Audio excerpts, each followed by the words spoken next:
Pertama-tama marilah kita panjatkan puji-puji dengan Allah Subhanahu wa taala yang telah melimpahkan nikmat-Nya kepada kita semua sehingga kita dapat menikmati yang kita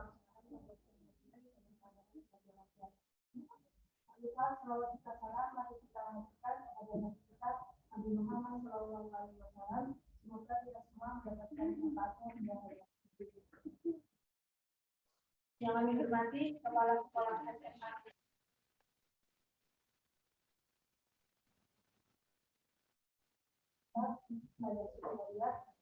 yang kami hormati Bu Adi dan teman-teman semua yang kami sayangi dan saya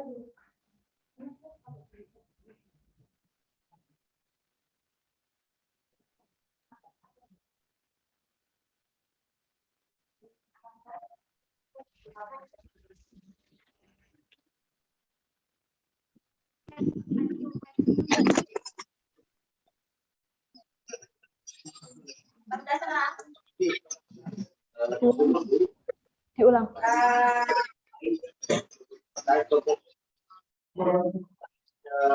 Kala jelas sebagai Master of Ceremony akan membacakan susunan acara webinar pada siang hari ini. Acara yang pertama yaitu pembukaan, acara yang kedua yaitu pembacaan ayat suci Al-Quran, acara yang ketiga yaitu sambutan, acara yang keempat yaitu webinar kewirausahaan, acara yang kelima yaitu penyerahan souvenir dan dokumentasi, dan acara yang terakhir yaitu penutup. Memasuki acara yang pertama yaitu pembukaan, marilah kita buka acara pada siang hari ini dengan membaca basmalah bersama-sama. Bismillahirrahmanirrahim. Acara selanjutnya yaitu pembacaan ayat suci Al-Quran oleh Ukhti Erna Dian. Kepada Ukhti Erna Dian, waktu dan tempat kami persilahkan.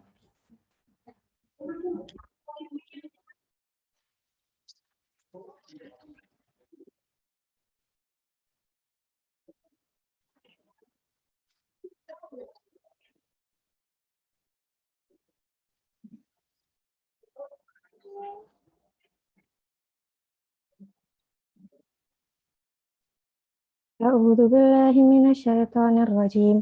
Bismillahirrahmanirrahim. Wa idh ta'adzana rabbukum la in syakartum la azidannakum. La in syakartum la azidannakum wa la in kafartum inna 'adzabi lasyadid. Wa qala Musa in takfuru antum wa ma fil ardi jami'an in takfuru antum wa ma fil ardi jami'an fa innallaha laghaniyyun hamid. Dan ingatlah ketika Tuhanmu memaklumkan, sesungguhnya jika kamu bersyukur niscaya aku akan menambah nikmat kepadamu, tetapi jika kamu mengingkari nikmatku maka pasti azabku sangat berat. Dan Musa berkata, jika kamu dan orang yang ada di bumi semuanya mengingkari nikmat Allah, maka sesungguhnya Allah Maha Kaya dan Maha terpuji.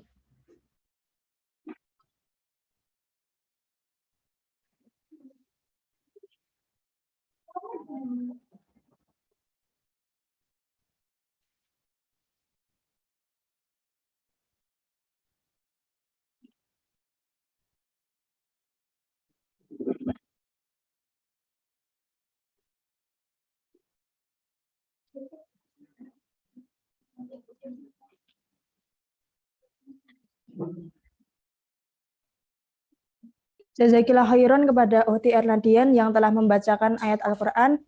Semoga menambah keberkahan bagi yang membaca dan yang mendengarkannya. Amin. Acara selanjutnya yaitu sambutan-sambutan. Sambutan yang pertama akan disampaikan oleh Bu Hariah. Kepada Bu Hariah, waktu dan tempat kami persilahkan.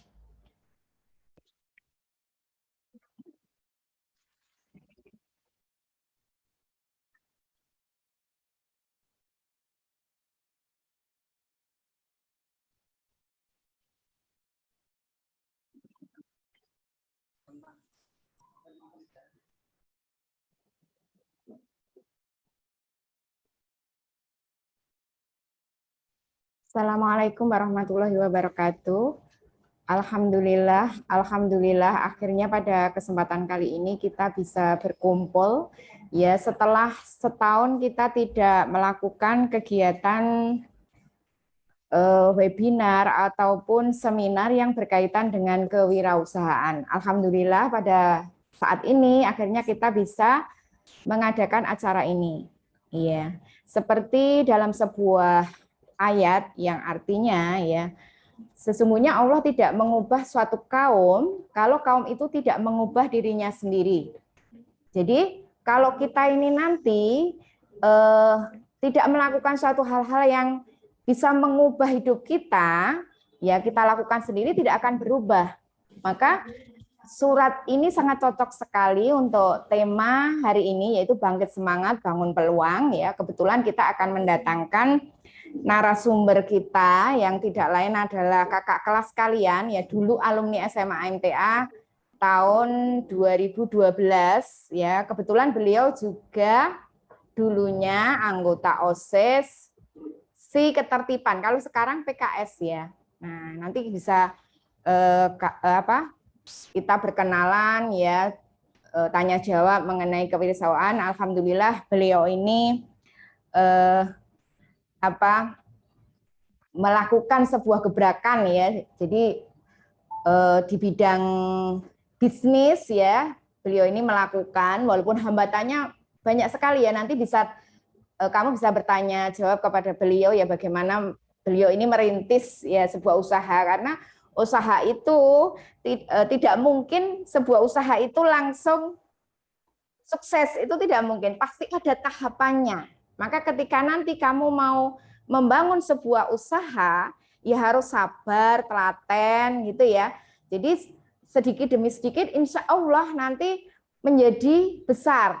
Jangan berharap langsung, wah aku bisnis sekali ini kok nggak maju-maju, padahal mungkin baru setengah tahun atau mungkin baru 3 bulan ya, maka perlu waktu juga. Nah ini nanti kamu bisa menanyakan ya bagaimana adik ini ya ketika membangun usaha bersama suaminya itu sehingga saat ini menjadi besar ya, karena sudah mempunyai banyak cabang, kalau nggak salah 5 cabang, yang terakhir kemarin membuka di Manahan ya, kemudian yang keempat yang saya tahu di Jogja di kawasan Malioboro. Kalau kamu pas jalan-jalan gitu nanti pasti ketemu ya, karena di area Malioboro ya. Dan itu perlu usaha yang betul-betul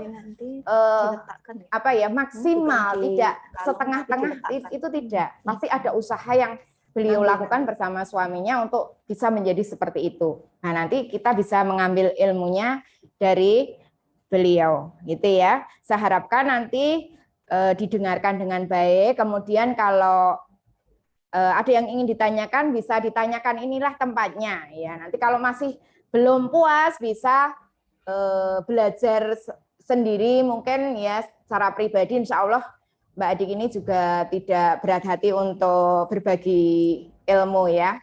Karena kesuksesan itu tidak semua kesuksesan itu tidak, kalau secara materi itu tidak harus lewat menjadi pegawai negeri atau yang lainnya yang kantoran, tapi justru yang lebih menjanjikan kalau di zaman Rasulullah itu berdagang itu yang paling menguntungkan ya, terutama di pasar. Kalau di sini kan tidak harus di pasar ya, maksudnya di dalam dunia perbisnisan itu paling menguntungkan itu kalau secara materi. Dan tentunya kita tidak melupakan masalah-masalah yang berkaitan dengan agama ya. Kalau kita sudah sukses, yang membedakan ketika kita sukses dengan orang lain itu pasti kalau orang Islam kita ini ya sudah tahu agama, pasti ada bagaimana membayar zakatnya, bagaimana berbagi dengan orang lain, pasti tidak rakus seperti orang-orang yang mungkin tidak paham agama.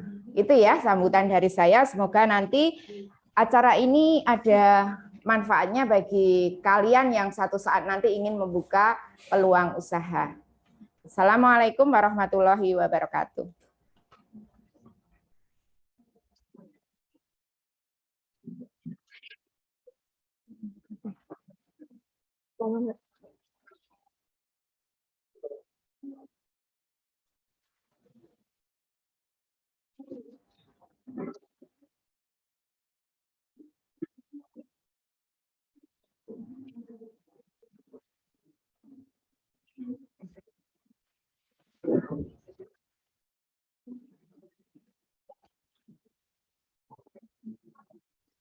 Ampun, Bu. Baik, terima kasih kepada Bu Hariah yang telah menyampaikan sambutan. Sambutan yang selanjutnya akan disampaikan oleh Ustadz Diastono. Kepada Ustadz Diastono, waktu dan tempat kami persilakan.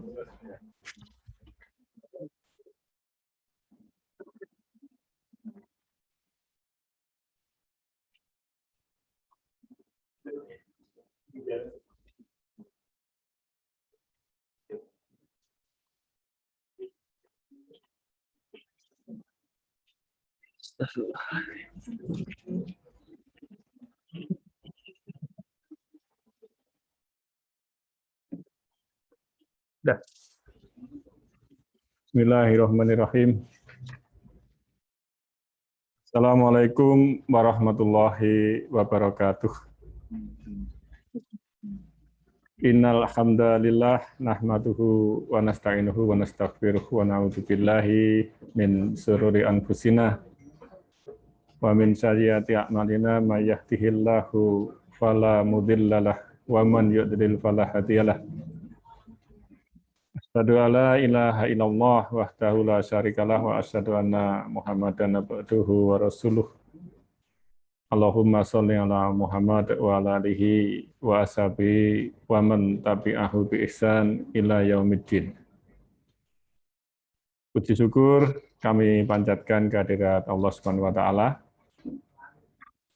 yang telah memberikan banyak nikmat dan karunia-Nya pada kita semua, termasuk pada siang hari ini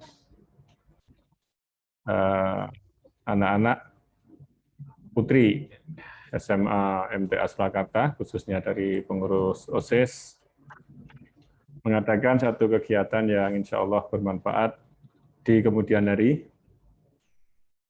Kegiatan yang mudah-mudahan nanti bisa memperkuat, memperlancar dari dakwah Islam, dan anak-anak nanti termasuk pemeran aktif di dalam kegiatan dakwah tersebut. Mudah-mudahan apa yang kita lakukan pada siang hari ini diridhai oleh Allah Subhanahu wa taala, dan semoga rasa syukur kita ini nanti kita wujudkan dengan tindak lanjut. Apa yang kita pahami, apa yang kita terima hari ini dari narasumber nanti bisa menjadi bekal. Sekalipun yang namanya anak-anak di SMA, sekolah menengah atas itu konteksnya melanjutkan ke jenjang pendidikan tinggi. Entah itu ke perguruan tinggi, negeri, maupun ke pondok pesantren, atau juga ke perguruan tinggi swasta. Namun tidak terlepas kemungkinan adanya sebagian dari anak-anak kita yang memilih. Saya lebih cenderung mengatakan memilih. Jadi bukan sesuatu yang terpaksa, bukan sesuatu yang tidak sengaja, tetapi memilih jalur lain dengan terjun ke dunia kerja maupun membangun, merintis wirausaha, sehingga bisa bekerja secara mandiri. Materi hari ini dengan judul Bangkit Semangat, Bangun Peluang. Bangkit semangat, bangun peluang. Kalau dilengkapi sekarang ini di masa pandemi. Jadi seorang muslim, muslimah itu dalam kondisi apapun masih yakin akan pertolongan Allah Subhanahu wa taala. Karena hakikatnya suatu kondisi yang tidak kita sukai itu banyak kebaikan di sebaliknya. Jadi asa antak rohu sayan wa khairul lakum wa asa antuhibbu sayan bahwa syarrul lakum. Apa yang tidak kita sukai ternyata justru banyak kebaikan di dalamnya. Sementara apa yang kita suka itu boleh jadi banyak hal yang tidak baik untuk kita. Wallahu ya'lamu wa antum la ta'lamun. Karena hakikatnya yang Maha Tahu itu Allah Subhanahu wa taala, dan kondisi ini atas kehendak Allah Subhanahu wa taala. Oleh karena itu, bagaimana peluang nanti bisa kita buat, bagaimana semangat bisa kita tumbuhkan. Hari ini kita ada narasumber yang insya Allah sudah punya pengalaman, Mbak Adik Putri Larasati dengan pendampingnya Mas Walid. Ini satu angkatan 2012, lulusnya 2012. Jadi kalau saya lulus SMA tahun 1987, ini Mbak Adik ini, Mbak Neng Adik, 2012. Tapi putranya hampir sama. Mereka putranya 2, saya 3. Ya, ini jumlah anaknya itu ya. Tapi pengalaman dalam hal berwirausaha nanti biar disampaikan. Sedikit pesan kami anak-anak sekalian, bahwa kita sebagai seorang muslim muslimah ini memang diajarkan untuk mengutamakan kehidupan akhirat. Man yuridillahu harsad akhirah nasid lahu fi harsih. Jadi barang siapa mendahulukan kehidupan akhirat, itu nanti akan dunianya akan diikutkan. Nah ini Mbak Adik, Mas Walid ini saya pikir dulu ya tidak terbayang mau usaha apa, kemudian sekarang kondisinya seperti apa, itu mungkin ya nggak terpikir. Karena yakin pada Allah, karena yang saya tahu Mbak Adik ini ngajinya di Makam Haji Mbak ya. Oke. Nah nampaknya gitu yang saya tahu. Walau nanti aktif dan tidaknya ya, insya Allah masih dalam lingkup Islam. Al-mu'minul qawiyyu khairu wa ahabbu ilallahi minal mu'minina dha'ifu wa fi kulli khair. Jadi orang Islam yang kuat, orang Islam yang tangguh itu lebih disukai dan dicintai oleh Allah dibandingkan dengan orang Islam yang lemah dalam segala urusan, dalam segala kebaikan. Semua kebaikan ya, yang pertama ya maksudnya akidahnya lurus, agamanya, tuntunan Allah dan Rasulnya itu dilaksanakan dengan sebaik-baiknya. Kemudian juga dalam hal materi. Jadi orang Islam kalau semuanya miskin harta maksudnya ya. Kalau di masa Rasulullah ada sahabat Utsman bin Affan yang ketika umat Islam perlu sumber air, akhirnya membeli sumur miliknya orang Yahudi. 30.000 dinar ya. 30.000 dinar itu coba dihitung nanti berapa miliar itu. Karena sumur yang diperlukan oleh umat. Kalau tidak ada beliau, sumur itu nggak terbeli, sehingga umat Islam harus membeli air tiap hari kepada orang Yahudi. Ya, ini ketika sudah dibeli oleh sahabat Utsman bin Affan, akhirnya gratis. Tidak mengambil keuntungan dari manusia, yang diambil adalah keuntungan dari Allah Subhanahu wa taala. Karena apa? Yang diharapkan adalah balasan besok di hari akhir. Tapi ini konteksnya adalah kalau tidak ada umat Islam yang kaya dalam hal harta, itu ya tidak mungkin akan mempermudah umat Islam dalam mendapatkan air. Ketika mau maju perang, sahabat Rasulullah mau perang fisabilillah, perlu kendaraan. Ini menyumbangkan 1.000 unta. Tetapi karena kurang, sebagian 60 kuda, jadi 940 unta dengan 60 kuda. Bayangkan ini unta itu satu harganya berapa dikalikan 940. Nah, kuda satu berapa kalikan 60. Maka ini anak-anak, ini ya, materi yang bagus. Saya ikut berterima kasih pada OSIS dan undernya yang hari ini mengadakan kegiatan untuk kita semua, khususnya Putri, sehingga nanti apa yang disampaikan oleh Mbak Adik dan Mas Walid, dan nanti bisa menjadi bekal kita. Usahanya tidak harus sama, tapi nilai-nilai semangat, pengalaman untuk merintis usaha sehingga jadi berjalan seperti yang nanti dijelaskan, itu yang penting. Nanti kalau usahanya sekolahan podo malah rapayu kabeh, atau yang lakunya sebagainya. Jadi harapan saya nanti nilai-nilai semangatnya, kemudian kemampuan membaca peluang, ya melihat pasar, apa yang dibutuhkan masyarakat, apa yang dibutuhkan oleh konsumen, sehingga kita harus usaha apa nih yang nanti bisa diambil. Atau boleh jadi juga semangatnya diambil, kemampuan membaca peluang diambil, usahanya juga sama, tapi dalam bentuk yang dimodifikasi misalnya, sesuai dengan perkembangan zaman.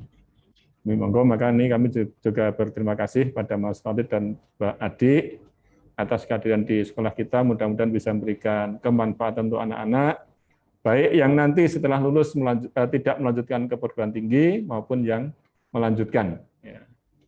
Melanjutkan jadi sarjana tidak harus bekerja sesuai dengan ijazahnya. Ijazah saya di lulusan ekonomi akuntansi, saya harus kerja di bank. Tidak harus demikian. Ya, beberapa waktu lalu kami baca yang usaha IT. Nah, itu ternyata awalnya pegawai bank konvensional, ya, sudah mapan, kedudukan tinggi, umur 36 tahun, karena membaca itu adalah dalam ribawi, akhirnya pilih banting setir. Ditentang orang tua kedua pihak, jadi orang tuanya maupun mertuanya. Karena sudah mapan di perbankan kok ini, bapaknya satu pegawai bank, yang satunya pegawai BUMN, jadi sekali nomor duit okeh kok ditinggal gitu. Ternyata di belakang hari ternyata juga sukses, akhirnya orang tuanya bisa menerima. Karena apa? Yang ditambahkan adalah syariat agama. Ini ribawi, haram, pilih untuk yang halal, merintis dari bawah nggak masalah. Di belakang hari keyakinannya ternyata diwujudkan dengan datangnya pertolongan Allah Subhanahu wa Ta'ala. Saya rasa itu pengantar dari saya, mudah-mudahan kegiatan berjalan lancar, dan sekali lagi kami ucapkan terima kasih pada Mas Khalid dan Mbak Adik. Mudah-mudahan usaha jenengan tetap berkembang terus, ilmu yang diberikan insya Allah tidak akan mematikan usaha. Kok digane cah SMA kok tidak nyaingi, insya Allah tidak. Ilmu itu nek digembol orang mendusul, nek dikekne malah tambah. Dengan diberikan itu akan tambah, itu yakin Allah yang akan mengganti. Saya rasa itu, kurang lebihnya mohon maaf. Selamat melanjutkan kegiatan. Akhirul kalam. Bila taufik wal hidayah. Assalamualaikum warahmatullahi wabarakatuh. Waalaikumsalam.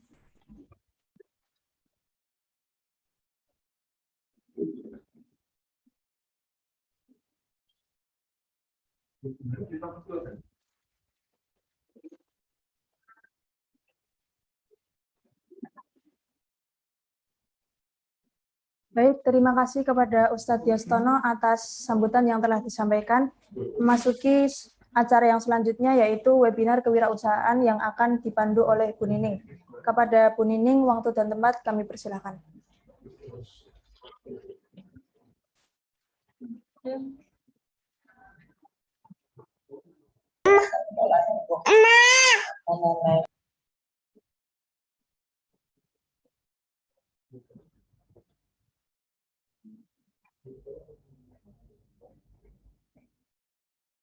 Ya, saya cek suara dulu ya. Sudah terdengar jelas suara saya? Jelas ya? Jelas. Jelas, alhamdulillah. Baik, alhamdulillahirrabbilalamin. Pada kesempatan kali ini ya kita dapat melaksanakan kegiatan webinar kewirausahaan yang diselenggarakan oleh pengurus OSIS SMA MTA Surakarta. Nah, sebelumnya saya ucapkan terima kasih kepada narasumber yang telah berkenan meluangkan waktu. Iya, saya ulangi. Kemudian saya ucapkan terima kasih yang kedua kepada Bapak Kepala Sekolah yang telah memfasilitasi acara pada hari ini, dan juga kepada Bapak Ibu Guru serta seluruh siswa-siswi SMA MTA Surakarta yang juga turut mensupport, mendukung kegiatan hari ini. Tanpa adanya semuanya, kegiatan hari ini tidak akan berjalan dengan baik, gitu ya. Baik, anak-anak sekalian, untuk tema seminar kita pada hari ini yaitu Bangkit Semangat, Bangun Berjuang. Nah, nanti kita akan berdiskusi tentang bagaimana menumbuhkan jiwa entrepreneur, ya, jiwa pengusaha muda, gitu ya. Berbicara tentang wirausaha muda, Rasulullah Shallallahu Alaihi Wasallam, ya, itu beliau ini adalah seorang entrepreneur sejati, pengusaha sejati sejak usia muda. Nah, ya, jadi beliau sejak usia 12 tahun itu sudah dikenalkan bisnis oleh pamannya Abu Thalib. Bahkan di usia 17 tahun itu sudah diberi wewenang untuk mengurus bisnis sepenuhnya. Nah, itu bisa menjadi teladan, dan kemudian para sahabat pun juga mengikuti teladan beliau ya untuk juga berwirausaha. Nah, harapannya dengan kita mengikuti webinar hari ini nanti, menyimak dengan sampai selesai, nanti akan muncul motivasi baru, semangat baru dari kalian yang sekarang menyimak ya seminar kita pada hari ini. Kemudian nanti mungkin 5 tahun yang akan datang, 10 tahun yang akan datang akan ada wajah-wajah baru dari pengusaha muda, alumni SMA MTA yang sekarang mungkin baru ada di kelas 11 IPS 4 mungkin, atau mungkin di kelas 10 IBB, ya, atau di kelas 12 IPA 1. Ada nggak ini kelas 12 IPA 1? Putra ada nggak? Khusus putri ya? Oh, khusus putri. Berarti mungkin jodohnya IPA 1 gitu ya. Oke. Gitu. Baik, selanjutnya saya akan coba menyapa narasumber kita pada hari ini dan memperkenalkan beliau adalah owner dari outlet Diwa. Mungkin kita sudah tidak asing lagi ya dengan nama outlet ini. Ini adalah cafe, juga cheese and cake dan juga kopi menyediakan di sana. Nah, beliau adalah Mbak Adik Larasati, ya. Assalamualaikum Mbak Adik. Waalaikumsalam. Kabar sehat ya hari ini? Ya, sehat. Alhamdulillah. Oke. Jadi Mbak Adik ini adalah alumni juga anak-anak, ya. Beliau ini alumni SMA MTA tahun 2012 ya Mbak Adik ya? Iya, betul. 2012, kebetulan juga jodoh beliau juga di SMA MTA angkatan yang sama. Jadi dia dari alumni 2012 juga. Nah, Mbak Ade ini sekarang tinggal di Sragen. Tapi dulu asalnya dari Ngawi, betul Mbak Ade? Iya, betul. Ya, lahir di Ngawi tahun 1994. Ya, dari tahun kelahirannya saja kita sudah tahu bahwa usianya masih sangat muda, gitu ya. Nah, Mbak Ade pernah mendapatkan penghargaan, yaitu peringkat pertama dalam ajang perlombaan kreasi souvenir yang diadakan oleh pemerintah Sragen di tahun 2018. Lalu pengalaman beliau, jadi sebelum di dunia kewirausahaan, ternyata pernah juga mengajar ya sebagai guru, dan juga setelah beberapa tahun mengajar, awalnya membuka usaha ini disambi dengan mengajar, sampai akhirnya untuk saat ini fokus di usahanya ya Mbak ya, gitu. Oke. Nah, untuk pendidikan tadi sudah saya sampaikan ya, beliau ini alumni SMA MTA Surakarta, untuk SMP-nya juga dari SMP MTA Gemono, gitu ya. Nah, oke. Sebelum ke materi nanti saya ingatkan ya bahwa seperti syair Imam Asy-Syafi'i, ikatlah ilmu dengan tulisan. Ya, jadi silahkan anak-anak menyiapkan catatan ya, ambil ilmu sebanyak-banyaknya. Kesempatan di sini silahkan dicatat. Kalau perlu adik-adik nanti kalian sediakan sticky note ya, biasanya ada quote-quote pembangun semangat gitu ya. Kalian tuliskan lalu kalian tempel di dinding kamar kalian supaya selalu terinspirasi gitu, nggak lupa. Karena biasanya kalau mengikuti seminar tuh semangatnya tinggi, tapi seminarnya selesai, semangatnya ikut selesai. Jadi jangan seperti itu, ya. Gitu. Jadi silahkan dicatat. Lalu nanti kita akan ada sesi tanya jawab. Silahkan ditanyakan di akhir jika ada pertanyaan, gitu ya. Nah, selanjutnya langsung saja untuk materi. Mbak Adik sudah siap nggih? Ya, pertama silakan Mbak Adik menyampaikan pemaparan sebagai pembuka diskusi kita hari ini. Monggo Mbak Adik dipersilahkan. Untuk PowerPoint-nya, Mbak. Ya. Baik, langsung saya mulai saja. Assalamualaikum warahmatullahi wabarakatuh. Sebelumnya, terima kasih banyak atas kesempatan yang telah diberikan. Semoga ilmu yang akan saya sampaikan walaupun sedikit tapi bisa bermanfaat buat adik-adik ke depannya. Nah, langsung saja. Pertama-tama saya mengenalkan Dikwa terlebih dahulu ya. Jadi untuk slide-nya Oh ya, slide-nya sudah muncul belum ya di Oke. ya. Ya, ini adalah brand usaha saya itu kan Dikwa. Itu logonya Dikwa, semua pasti suka. Dan untuk nama perusahaan saya itu Dikwa Dikdaya, PT Dikwa Global dan Berjaya. Jadi sekarang Dikwa udah perusahaan PT ya. Nah, untuk selanjutnya, langsung slide selanjutnya. Ini adalah founder Dikwa. Jadi Dikwa itu berasal dari nama saya, Adik Putri Larasati, adik, dan W-nya itu Walid, suami saya. Walid Waliuddin, itu nama suami saya. Nah, lanjut. Nah, untuk produk Dikwa sendiri itu sebenarnya produk utama kita itu cheesecake. Ini adalah produknya. Dari ini yang original, jadi bisa dimodifikasi ke Renata, coklat keju, seperti itu. Nah, langsung, ini ada video sedikit tentang produk kami. Di balik kelembutan dan kesempurnaan rasa, cheesecake Dikwa terdapat banyak unsur berkualitas di dalamnya. Dengan cita rasa Indonesia, kue ini memiliki tekstur lembut, meleleh di mulut, dan kaya rasa. Keju terbaik, telur segar yang baru dipanen, susu, butter berkualitas, tanpa bahan pengawet, dengan gluten free juga kalsium yang tinggi, membuat cheesecake Dikwa sangat baik untuk Anda dan keluarga. Karena Dikwa, semua pasti suka. Itu sekilas video tentang cake Dikwa. Lanjut, next. Nah, saat ini outlet kami sudah ada 6 ya. Jadi tapi yang Sragen itu untuk produksi. Jadi awal merintis itu 2017 itu baru 1 outlet. Terus sekarang sudah berkembang menjadi 6. Dan insya Allah tahun ini nanti nambah 6 lagi. Mungkin total sekitar 12 outlet. Lanjut.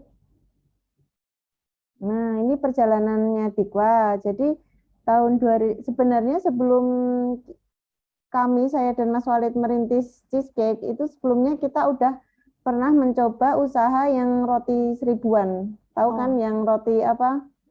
Roti dalamnya pisang coklat seperti itu. Tapi ternyata itu banyak retur, banyak rugi. Jadinya kami stop untuk produksi itu, beralih. Nah, 2017 itu tuh momentumnya kue-kue artis. Oh iya. Jadi saya dan Mas Walid itu Inspirasi gitu. Jadi sebenarnya dalam bisnis itu kita itu aja sih kayak nek bingung mau ide apa nih, kita itu ada namanya ATM, amati tiru modifikasi, seperti itu. Jadi saat itu kan yang booming kue artis yang kayak Fluffy, terus dulu banyak ya kayak Solo Prabu seperti itu kan. Itu kita mencoba ATM itu, amati tiru modifikasi, dan ternyata kue kita sangat diterima publik. Alhamdulillah sampai sekarang semakin berkembang. Jadi 2017 itu launching, 2018 itu pertama kali kita mencoba buka outlet nih di Pabelan UMS. Kecil banget, outletnya itu kecil, cuma sekitar 2x3. Jadi itu outletnya hanya untuk, ya istilahnya dulu kan mengawalinya dari COD ya. Iya, Kita produksi terus kayak posting di sosmed, ada yang pesan COD seperti itu. Nah, karena semakin banyak akhirnya kita membuka outlet kecil-kecilan aja nih di UMS. Itu jadi murah banget sewanya, setahun tuh cuma 5 juta kayak gitu. Jadi emang benar-benar kecil gitu outletnya.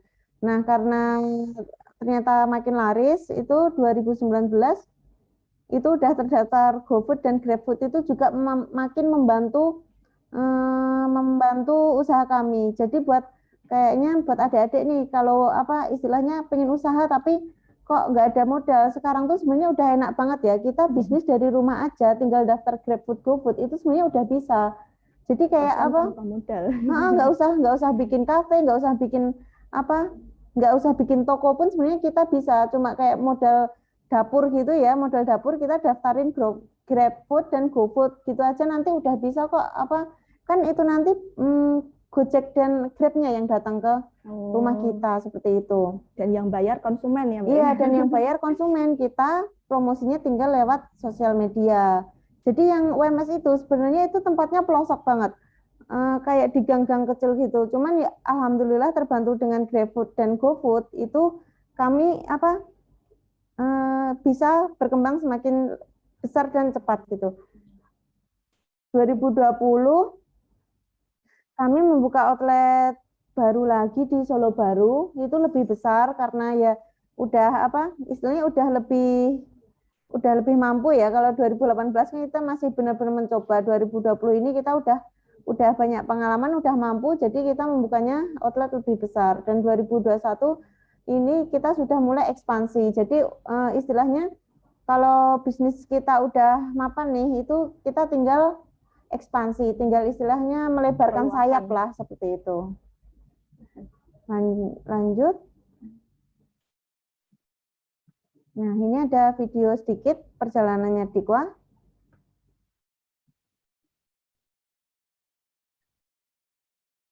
Tadi ada video, Mbak. Coba. Itu. Bisa diputar ya. Play di bawah.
Ini udah ya. Nah, jadi sekarang kita selain jual cheesecake, kita juga melayani pesanan partai besar seperti roti manis, sifon seperti itu. Jadi istilahnya sebenarnya kita tuh kalau memulai bisnis tuh yang penting memulai aja dulu gitu. Jadi untuk sambil berjalan tuh nanti kita nemu nih apa nih peluangnya. Oh ternyata kalau di kampung itu ternyata orang hajatan tuh biasanya pesan rotinya banyak nih. Jadi mereka kan dulunya pakai nasi, sekarang beralih ke roti kayak gitu. Jadi pesanannya sampai ribuan. Dan di situ Dikwa juga berinovasi. Jadi kemasan dusnya itu bisa didesain sesuai undangan. Jadi mereka lebih hemat nih, nggak perlu nyetak undangan lagi, udah langsung di kemasannya gitu udah. Nah, itu juga kayak gimana ya, kita harus pinter-pinter baca peluang aja nih sama kreativitasnya kita itu.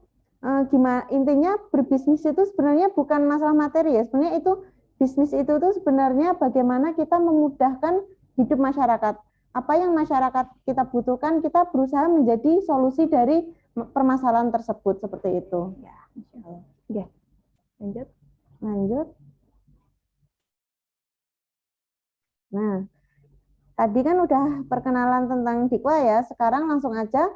Ya saya sharing sedikit tentang bagaimana menjadi seorang pengusaha. Lanjut. Yang pertama, menjadi pengusaha itu harus berani. Karena ketika kita menjadi pengusaha, kita bakal dihadapkan berbagai permasalahan. Jadi kita nggak usah takut dengan permasalahan karena hidup itu memang banyak masalah ya. Kita tidak menjadi pengusaha pun pasti akan ada masalah. Apalagi menjadi pengusaha akan ada banyak masalah seperti kita sudah ada produk nih, nanti pasti ada yang komplain juga. Jadi kita nggak perlu berkecil hati karena yang penting tuh bagaimana kita menghadapi masalah tersebut, harus berani dan bertanggung jawab. Jadi ketika ada permasalahan ya kita hadapi saja seperti itu. Yang kedua, memiliki visi misi. Ketika kita punya bisnis, kita harus memiliki visi misi. Jadi kalau istilahnya punya bisnis baju, nah kita punya visi apa? Paling enggak ya aku bisa menjadi baju memilih brand muslim nomor 1 di Indonesia seperti itu. Jadi kita ketika kita punya visi, maka kita akan menciptakan misi untuk menggapai visi tersebut. Kalau kami pribadi, saya pengennya selama ini kan bisnis perusahaan makanan itu kan kebanyakan ya saat ini non ya, istilahnya non muslim gitu yang megang. Nah, kami sendiri ingin menjadi bakery nomor 1, cheesecake nomor 1 di Indonesia, atau kalau bisa nanti sampai dunia lah istilahnya gitu. Cita-cita kami itu seperti bisa seperti McD lah, tapi kalau McD kan punya non, nah kita tuh sebagai orang muslim juga bisa nih kayak gitu, menciptakan perusahaan yang sebesar McD seperti itu. Jadi kalau saya sudah punya visi, saya akan menciptakan misi gitu, dan misi itu akan kita jalani satu persatu gitu sampai visi kita tercapai. Yang ketiga, tidak takut gagal. Karena ya kegagalan itu kan sebenarnya itu nggak ada kata gagal. Gagal itu tuh sebenarnya adalah hal yang kurang tepat. Jadi ketika kita gagal, kita akan mendapatkan pelajaran. Jadi dari situ kita akan belajar lagi untuk untuk lebih baik lagi. Seperti saya menciptakan produk cheesecake ini nggak langsung jadi ya emang harus mencoba dulu gitu. Bahkan pernah dalam sehari itu saya tuh bikin roti itu sampai telur gitu terbuang gitu sampai puluhan ya karena bantet gosong seperti itu. Jadi ya emang gagal tuh udah kayak makanan sehari-hari gitu. Jadi ya nggak perlu takut. Yang penting tuh kita jalani aja santai gitu. Yang kelima, tidak malu dan gengsi. Untuk pas pertama-tama kita merintis itu kan nggak mudah ya, istilahnya saya dan Mas Walid gitu harus menitipkan ke warung-warung. Itu sebenarnya itu kalau dipikir sebenarnya ya kalau menuruti malu itu kita malu, tapi di sini kan kita memiliki cita-cita yang tinggi ya, jadi kita memang harus melewati masa-masa seperti itu, jadi nggak perlu malu ataupun gengsi. Selanjutnya, berani mengambil keputusan dan resiko. Nah, dalam dunia usaha ini seperti gini, ketika saya memiliki usaha semakin besar, itu keputusan yang harus diambil itu semakin berat. Jadi kayak contohnya aja, ketika masa pandemi itu keputusan, jadi saya merekrut karyawan nih, kan dulu yang produksi baru saya sama Mas Walid ya. Terus ketika merekrut karyawan itu tuh kita harus memikirkan nanti istilahnya kita kan nggak tahu nih bulan besok omset berapa, tapi kita udah ada beban untuk menggaji mereka. Nah di situ itu kan keputusan yang berat dan resiko juga. Tapi kalau kita semua yakin nih pada Allah, sebenarnya semuanya itu kan yang memberikan Allah ya. Jadi saya dan Mas Walid itu sebenarnya hanya kayak perantara aja. Jadi dengan keyakinan seperti itu kita akan lebih berani mengambil keputusan. Jadi dan alhamdulillah sekarang karyawan Dikwa kurang lebih sudah 50 lah, 50 karyawan, dan itu istilahnya kalau dihitung secara gaji kan ya cukup besar juga. Itu kalau kita nggak yakin maksudnya benar-benar iman kepada Allah, kita pasti udah pesimis kan Mbak maksudnya. Jadi kita emang kalau saya dan Mas Walid itu udah ya semuanya itu Allah yang mengatur gitu. Jadi kita nggak perlu khawatir nanti bagaimana menggaji, itu yang penting tuh kita jalani saja dan nanti alhamdulillah nanti Allah sudah sediakan. Jadi kita tuh sebenarnya hanya sebagai sarana gitu. Selanjutnya memiliki kemauan dan prinsip yang kuat. yang seperti saya sampaikan sebelumnya, jadi emang ketika kita sudah nyemplung menjadi pengusaha ya kita emang harus fokus. Jadi ya emang harus punya kemauan yang kuat, kalau enggak gitu kita akan bosen lah.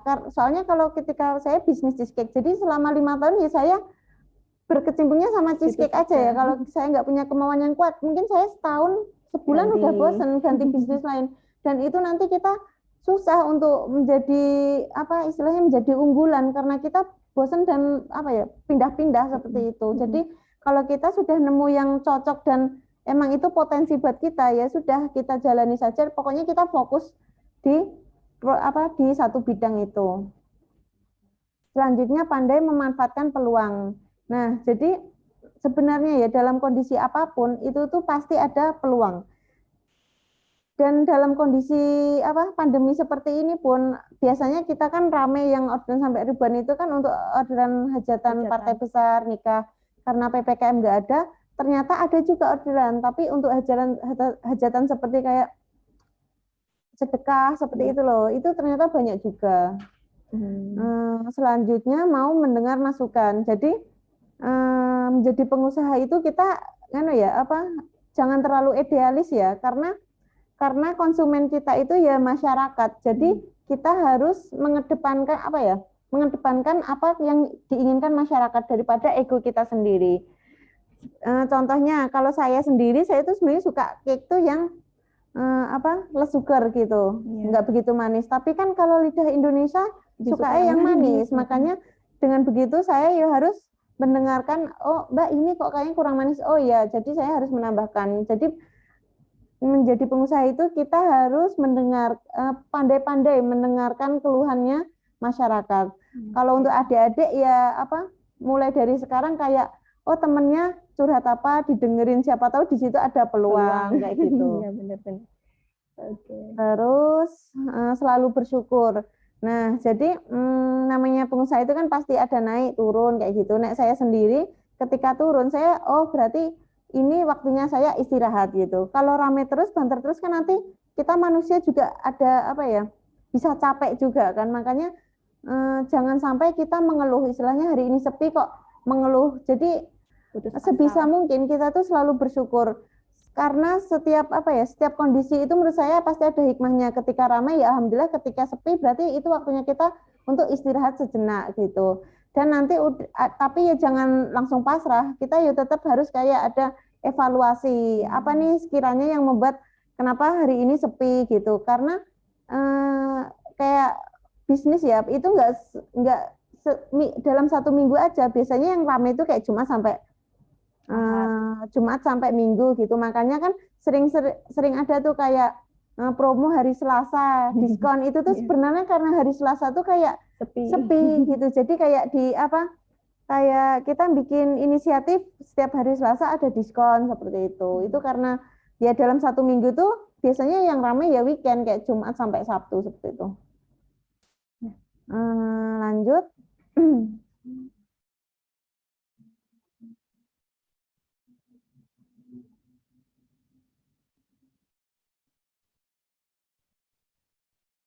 Nah, itu tadi sudah saya sampaikan bagaimana menjadi pengusaha. Sekarang kalau kita sudah menjadi pengusaha, ini kan kita sudah mengelola usaha ya. Ini lebih rumit lagi dan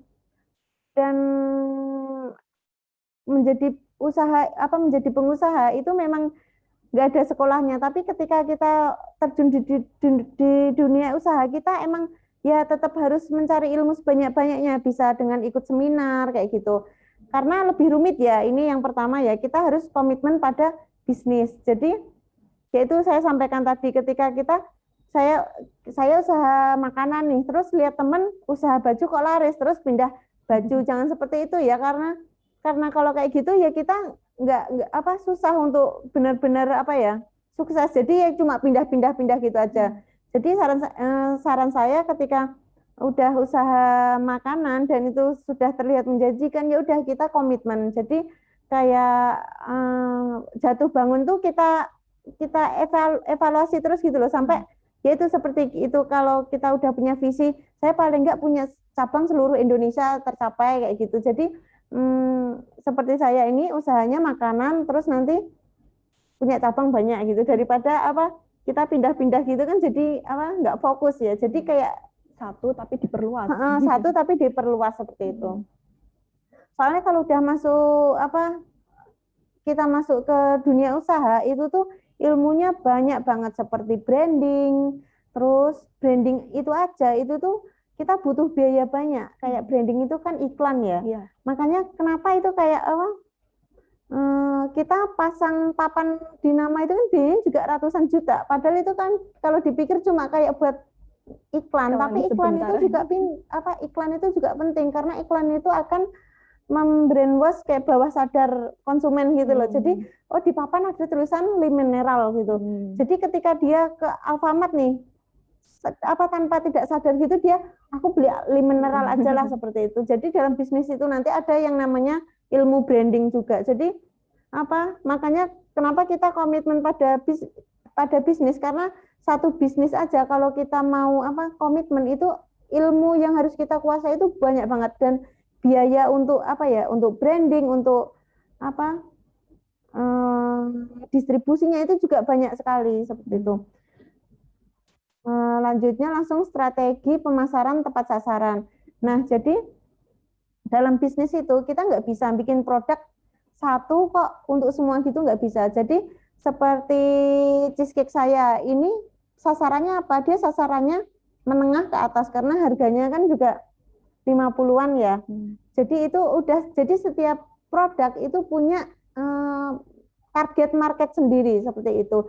Seperti hijab itu kan target marketnya wanita muslim seperti itu. Seperti koko itu target marketnya bapak-bapak seperti itu.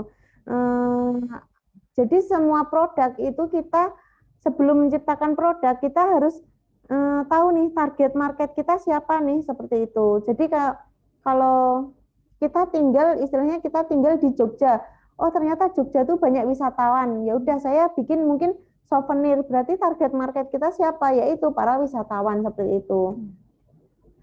Terus selanjutnya menjaga kualitas produk. Nah, kalau ini nomor 1 ya, karena masyarakat zaman sekarang itu kan sudah pintar. Jadi kalau saran saya lebih baik kita menjual barang walaupun sedikit mahal tapi kualitasnya nomor 1 seperti itu. Udah lanjut.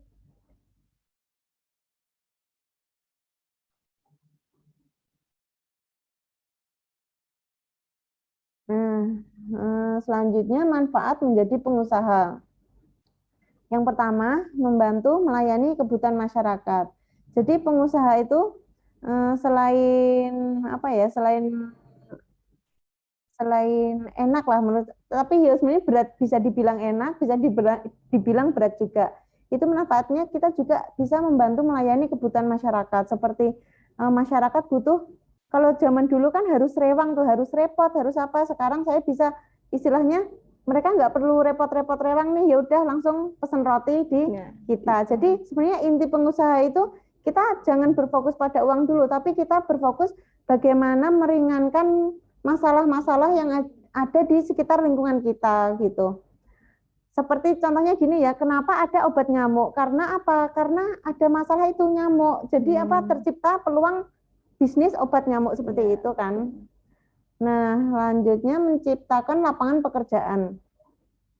Jadi kalau kita menjadi pengusaha ya, kita memberikan pekerjaan itu menurut saya juga sedekah ya.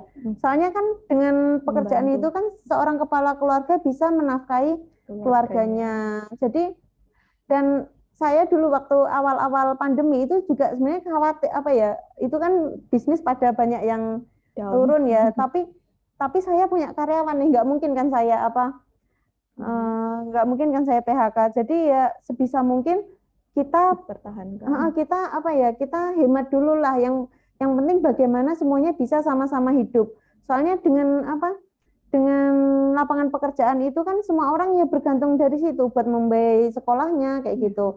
Kalau kita sedekah, kita nggak bisa sedekah setiap hari. Itu akan menurunkan harga diri seseorang ya, kalau kita memberi uang secara cuma-cuma gitu loh. Ya, tapi kalau kita memberikan pekerjaan kepada orang, itu orang akan merasa dihargai lah. Jadi mereka juga Ada usaha. berguna untuk kita, tapi kita juga memberikan feedback uang untuk mereka seperti itu, gaji lah istilahnya gitu.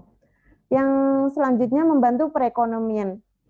Jadi ketika saya ini ya bisnis roti itu sebisa mungkin kayak telur gitu, ngambil di teman saya yang sama-sama muslim, sama-sama ngaji di MTA seperti itu. Jadi untuk supplier telur Dikwa sendiri aja tuh udah ke sesama MTA lah, jadi ke teman saya gitu. Nah, disitulah saya ingin saya fokus pada bisnis itu, selain membangun perusahaan, saya juga ingin membangun ekosistem ekonomi lah, yang istilahnya ketika kita lulus itu kan ada yang nanti bisnis peternakan, bisnis mungkin supplier tepung gitu kan, kita juga tinggal kayak kolaborasi gitulah. Jadi sebenarnya uang tuh kayak muter aja muter aja sih. Ya, jadi kayak nanti kayak telurnya ngambil di teman gitu. Terus teman kita pesen anaknya, mantu pesen ke kita seperti itu kayak gitu. Selanjutnya memaksimalkan potensi dan bakat diri. Nah, ketika saya menjadi pengusaha itu yang saya suka itu, saya bisa saya suka nih desain. Jadi kayak untuk kemasan itu bisa saya salurkan ide-ide saya gitu loh.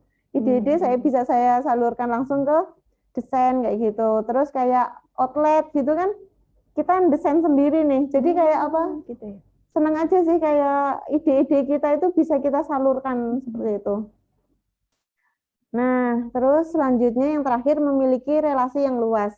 Jadi kalau mau jadi pengusaha itu sebisa mungkin adik-adik itu dari SMA ini harus berteman yang baik lah dengan teman-temannya, karena siapa tahu temannya itu suatu saat tuh jadi PNS atau bos itu kan, mereka yang bakal ngelarisi usaha kita kayak gitu. Ya. Selanjutnya Udah ya. Ya, udah langsung tanya jawab. Ya, Masya Allah, luar biasa sekali ya dari pengalaman beliau, ternyata di usianya yang baru menginjak 27 tahun, ya Mbak ya. Nah, itu sudah memiliki 6 outlet, ya, 6 outlet Dikwa. Bahkan tadi berencana di tahun ini nambah 6 lagi, wah itu luar biasa ya. Nah, tadi yang sering saya dengar dari paparan beliau itu adalah wirausaha itu memberikan manfaat, ya. Jadi tidak hanya tentang keuntungan saja, tapi lebih utama manfaatnya apa. Bahkan tadi ada pemaparan tersendiri tentang manfaat kewirausahaan yang ternyata banyak juga gitu ya, luar biasa. Bahkan memberi manfaat ke orang-orang di sekitar kita, tidak hanya untuk kita sendiri gitu. Bahkan tadi konsumen ya, konsumen juga mendapatkan manfaat dari usaha yang kita lakukan, begitu ya Mbak ya. Iya. Nah, kemudian untuk yang selanjutnya, nih Mbak, saya penasaran nih ya. Jadi biasanya kalau orang belum mulai usaha atau pemula gitu ya Mbak, pasti yang dibayangkan itu resikonya. Nanti, waduh, nek usaha itu nanti pendapatannya nggak menentu, ya kan, seperti yang Mbak Adit sampaikan tadi. Terus mungkin nanti ada kendala-kendala, itu pasti gitu. Kenapa Mbak Adit kok berani memutuskan untuk berwirausaha itu? Kenapa? Kenapa memilih ketika setelah selesai sekolah, terus bahkan sudah mengajar juga, terus akhirnya memutuskan untuk berwirausaha, fokus di situ saja? Tuh. Oke, baik. Yang pertama, kenapa saya ingin menjadi wirausaha? Sebelumnya saya dari dulu tuh saya itu ya mengidolakan Khadijah istri Rasulullah. Beliau sendiri kan seorang wanita yang pengusaha. Jadi emang ya saya ingin seperti beliau gitu. Dan suami saya itu juga cita-citanya pengusaha. Jadi ya nyambung. Jadi ya kan kita membantu mewujudkan cita-cita suami juga, itu kan juga hal yang istilahnya hal yang mulia lah ya istilahnya. Jadi ya atas izin Allah, makanya kita waktu itu ya memang nikah muda Mbak. Jadi umur 20 kita memutuskan nikah, ya daripada pacaran atau apa kan lebih baik halal gitu. Jadi kita bisa merintisnya bersama gitu, seperti itu. Jadi bersama ya Mbak ya, sampai tumbuh ya kayak namanya gitu. resiko tuh tidak menjadi gimana ya, semua lingkup kehidupan itu mengandung resiko, Mbak. Iya, Memang menjadi pengusaha itu resikonya lebih banyak ya. Tapi Dan nggak menentu. resiko itu namanya dalam kehidupan itu ada namanya manajemen resiko. Karena resiko itu tidak bisa dihapus, tapi resiko itu bisa di manajemen. Jadi bagaimana kita memanajemen resiko, seperti waktu awal saya bikin roti 1000-an itu resikonya kan banyak banget ya. Retur, terus untung sedikit tapi returnya banyak. Makanya itu saya tutup karena itu resikonya lebih besar dari profit yang akan ditimbulkan gitu. Nah, dengan cheesecake ini kan dia bisa di suhu dingin. Jadi secara resiko tuh dia lebih minim gitu. Jadi kenapa saya makanya dalam bisnis nanti adik-adik juga harus belajar itu produknya itu nanti resikonya apa saja gitu. Jadi sebisa mungkin diminimkan gitu loh resikonya. Jadi kayak mungkin kalau nanti produk kan ada juga tuh yang pengawet silika gel, pengawet luar gitu. Jadi kayak bikin produk makanan biar agak biar tahan lama, itu kan juga meminimalisir resiko itu dengan dikasih pengawet yang silika gel seperti itu. Jadi sebenarnya semua itu banyak resiko. Cuman resiko itu bisa kok, resiko itu kan masalah ya. Itu bisa kok kita cari solusinya lah seperti itu. Ya, jadi intinya jangan dibayangkan masalahnya dulu ya Mbak ya. Tapi yang coba kita mulai dulu dimulai dulu aja. Coba dimulai dulu cari yang sesuai passion kita, kesukaan kita gitu ya Mbak ya. Itu lalu nanti kalau ketemu masalah ya tinggal kita belajar ya untuk menyelesaikannya. Baik, Mbak Ade, lalu kenapa untuk wirausaha itu pilihnya yang bidang kuliner? Kenapa ya? Dan kulinernya itu roti, padahal wirausaha ini kan banyak sekali, ada mungkin yang sedang ngetren itu kan fashion ya kan, terus mungkin di olahraga mungkin dan lain sebagainya. Ini kenapa Mbak? Kalau saya pribadi sebenarnya saya memang suka roti. Jadi dari dari kecil itu ibu saya tuh kayak saya untuk jajan gitu agak dibatasi gitu loh Mbak. Tapi konsekuensinya ibu saya itu mau buatkan apa yang saya minta. Jadi emang ibu saya tuh dilatih sejak kecil gitu ya, sering buatin, walaupun buatannya ibu saya itu sebenarnya kalau dipikir tuh kayak roti gagal gitu lah. Maksudnya kalau sekarang jadi tahu ya Mbak. Kalau dulu waktu kecil enak-enak aja. Enak-enak, soalnya gimana ya Mbak, kalau roti homemade itu tuh buatnya ya bahannya enak, berkualitas Mbak, berkualitas kayak walaupun gagal jadi masih enak gitu loh, bahannya yang dari merek-merek kayak Blue Band kayak gitu. Jadi kan enak ya buatan ibu tuh, walaupun kalau saya pikir sekarang sebenarnya buatannya ibu saya dulu tuh roti-roti gagal. Cuman itu udah membekas di memori saya, jadi walaupun saya dulu nggak pernah bantu bikin atau apa, itu ketika saya nikah itu tuh ya kayak saya kangen nih makan roti, kan udah biasa makan roti.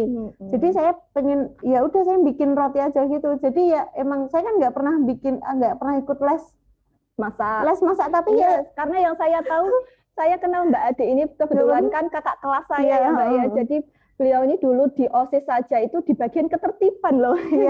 Nggak ada kaitannya dengan seni, dengan memasak apalagi ya Mbak ya. Jadi saya ya cukup heran. Eskul aja kan saya ini kan eskul aja tuh saya dulu ngambilnya tapak suci Mbak. Nah kan ya, makanya nggak nyambung sama sekali itu. Emang benar-benar nggak pernah ikut yang masak-masak gitu loh. Soalnya emang sebenarnya saya mau masak ya, cuman kadang tuh kita tuh kalau masih ikut orang tua tuh mau masak kadang dimarahin gitu loh Mbak, yang mecahin jadi mending nggak usah masak. Nah ketika udah rumah tangga itu ya mau tidak mau kan kita harus masak. Dan kebetulan ya misalnya alhamdulillah untuk Mas Walid sendiri tuh orangnya dia baik gitu loh, nggak tipe orang yang kayak banyak mintanya. Maksudnya kayak ini gosongan apa gitu. Bahkan ya dulu waktu awal nikah itu kayak saya masak telur itu nggak tak kasih garam nih, dia makan enak aja gitu ya. Dia diem, tapi giliran aku nyicipin, lah ini kok gak asin sih malah kan yang bikin kamu. Oh iya ya, jadi emang kayak gitu. Tapi di situ kan jadi saya pede nih Mbak, kayak masak gitu kayak maksudnya eksperimen tuh pede gitu loh, kalau nggak ada yang marahin. Nah dari situ saya jadi bisa nih bikin kue-kue kayak gitu. Jadi emang semuanya tuh saya langsung bisa bikin kue gitu enggak. Saya emang berproses dari yang gosong, dari yang bantet, dari yang nggak enak gitu loh kayak gitu. Yang penting jangan lingkungan kita tuh yang mendukung, jangan yang kayak bantet terus dibully gitu nanti biasanya kita kayak ngambek lah kayak Iya, udahlah iya, nggak iya, mau iya, bikin iya. lagi ya gitu. Oke, Jadi ya dari situ lingkungan juga penting ya Mbak ya. terus kan kayak cake itu sebenarnya kan mahal Mbak. Betul. Original ini aja kalau saya beli itu biasanya 80 ribuan lah ya. Ya, Makanya kenapa saya pilih usaha ini ya, saya pengennya tuh bikin cake yang enak tapi ya terjangkau gitu. Jadi Iya. bonusnya kan saya sendiri jadi apa? Saya suka makan cake tapi juga menghasilkan apa? Jadi, Profit juga. usaha dari kesenangan kita lebih menikmati ya Mbak ya. Ya memang benar ini ya salah satu contoh produk dari Dikwa ada di depan ini ada cheesecake. Kalau yang sebelah sini ini apa Mbak? Ini Sama chiffon. cheesecake. Oh chiffon. Jadi untuk hajatan cheesecake itu kan biasanya Pak untuk ulang tahun apa untuk oleh-oleh seperti itu kan. Gitu. Nah, untuk chiffon ini biasanya untuk ada orang nikah apa untuk sedekahan kayak gitu. Iya, Biasanya pakainya yang chiffon bolu seperti itu. Iya, jadi kebetulan saya juga sudah merasakan produk beliau. Ini memang kualitasnya itu nggak kalah dengan roti-roti artis itu yang viral-viral itu, tapi harganya sangat terjangkau. Nah itu gimana itu Mbak kok bisa ini ya manajemen harganya itu loh. Jadi untuk menentukan harga padahal kualitasnya bisa bagus tapi harganya tetap terjangkau. Nah, itu. Soalnya gini Mbak, dunia bakery itu sebenarnya mereka tuh ngambil untungnya tuh banyak banget. Istilahnya HPP 50 aja dijualin bisa 400.000 kayak gitu. Jadi apa kita dengan saya menjual segini itu ya masih untung gitu loh, maksud saya.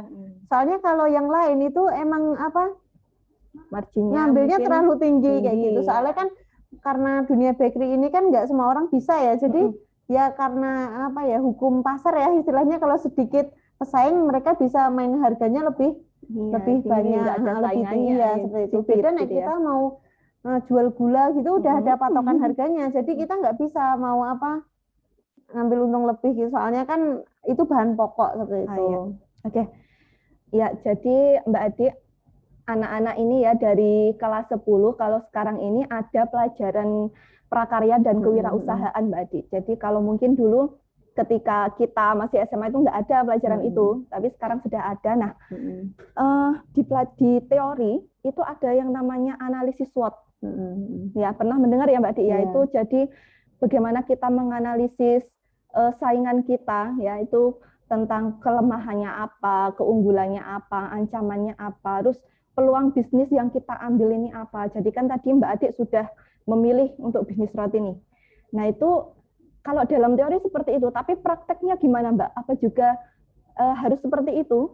Ya gitu. memang harus seperti itu Mbak. Cuman pas ketika pertama saya terjun bisnis ya saya nggak tahu apa-apa. Maksudnya tentang branding aja saya nggak tahu. Maksudnya analisis SWOT gitu juga nggak mikirin gitu loh. Yang penting kan memulai dulu. Nah kalau udah jalan itu biasanya saya sama Mas Walid itu sering ikut kayak lomba-lomba apa ya, kayak FSI, kayak apa. Nah di situ tuh biasanya kita kayak disuruh bikin pitch deck kayak gitu-gitu. Jadi kita belajar ternyata dalam bisnis itu ya ada itu analisis SWOT kayak gitu.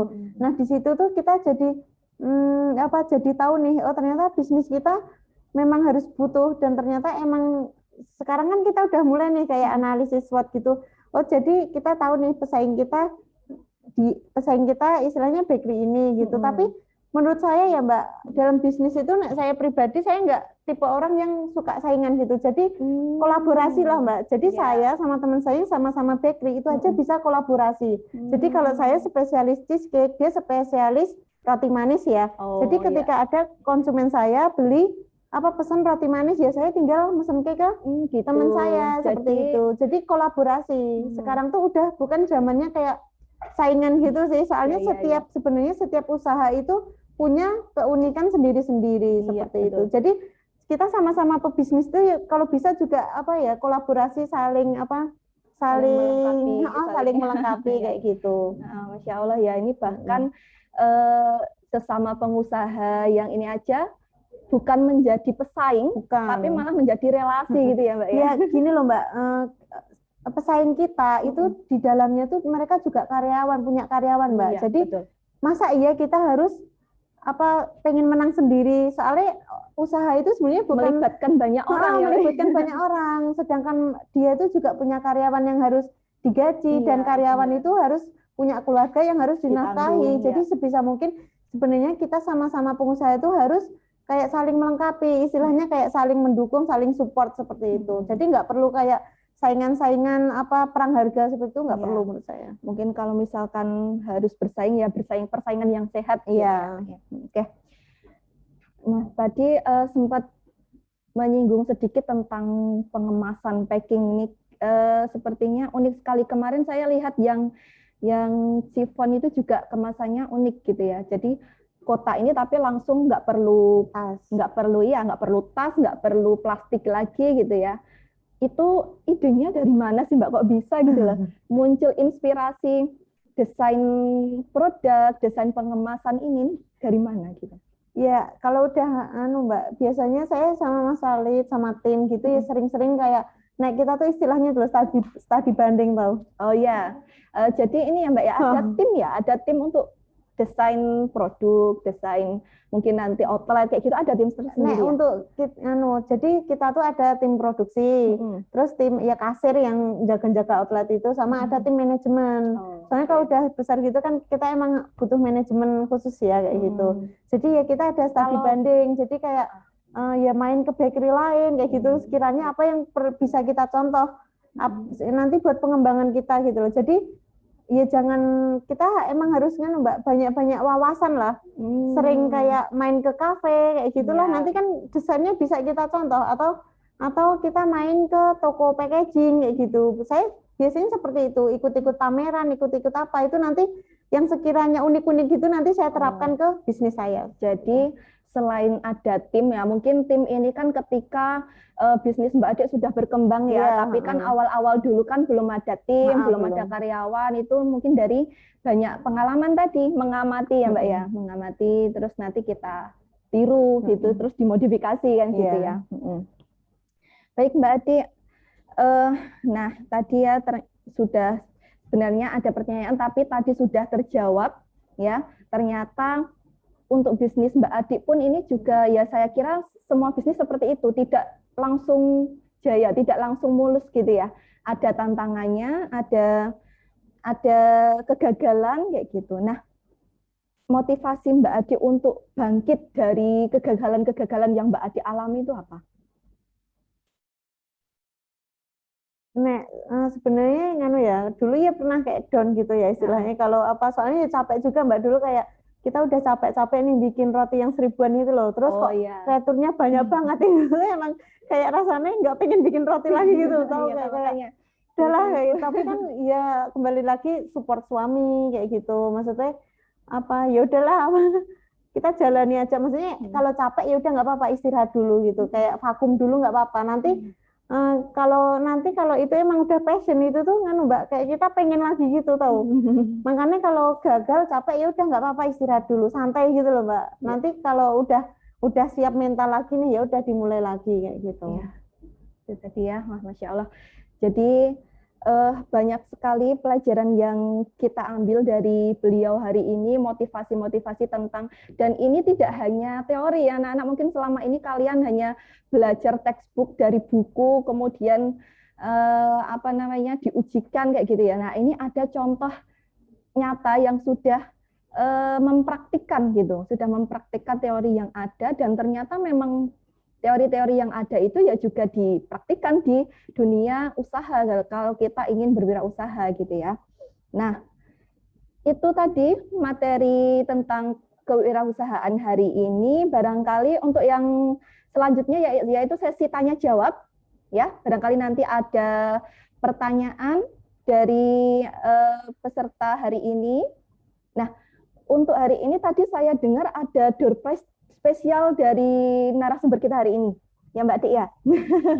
Nah, coba silahkan yang ingin bertanya, karena ini door prize-nya itu berupa produk beliau, ya. Jadi mungkin untuk door prize yang pertama ini dari teman-teman yang ada di sini saya beri kesempatan, ya, karena kalau yang ada di rumah kan ini ya tidak memungkinkan untuk pengiriman produknya, gitu ya. Baik, yang pertama saya persilakan, barangkali ada pertanyaan secara langsung, silahkan.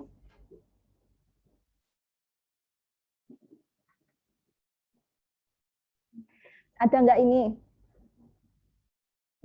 Kita manfaatkan door prize spesial dari beliau loh.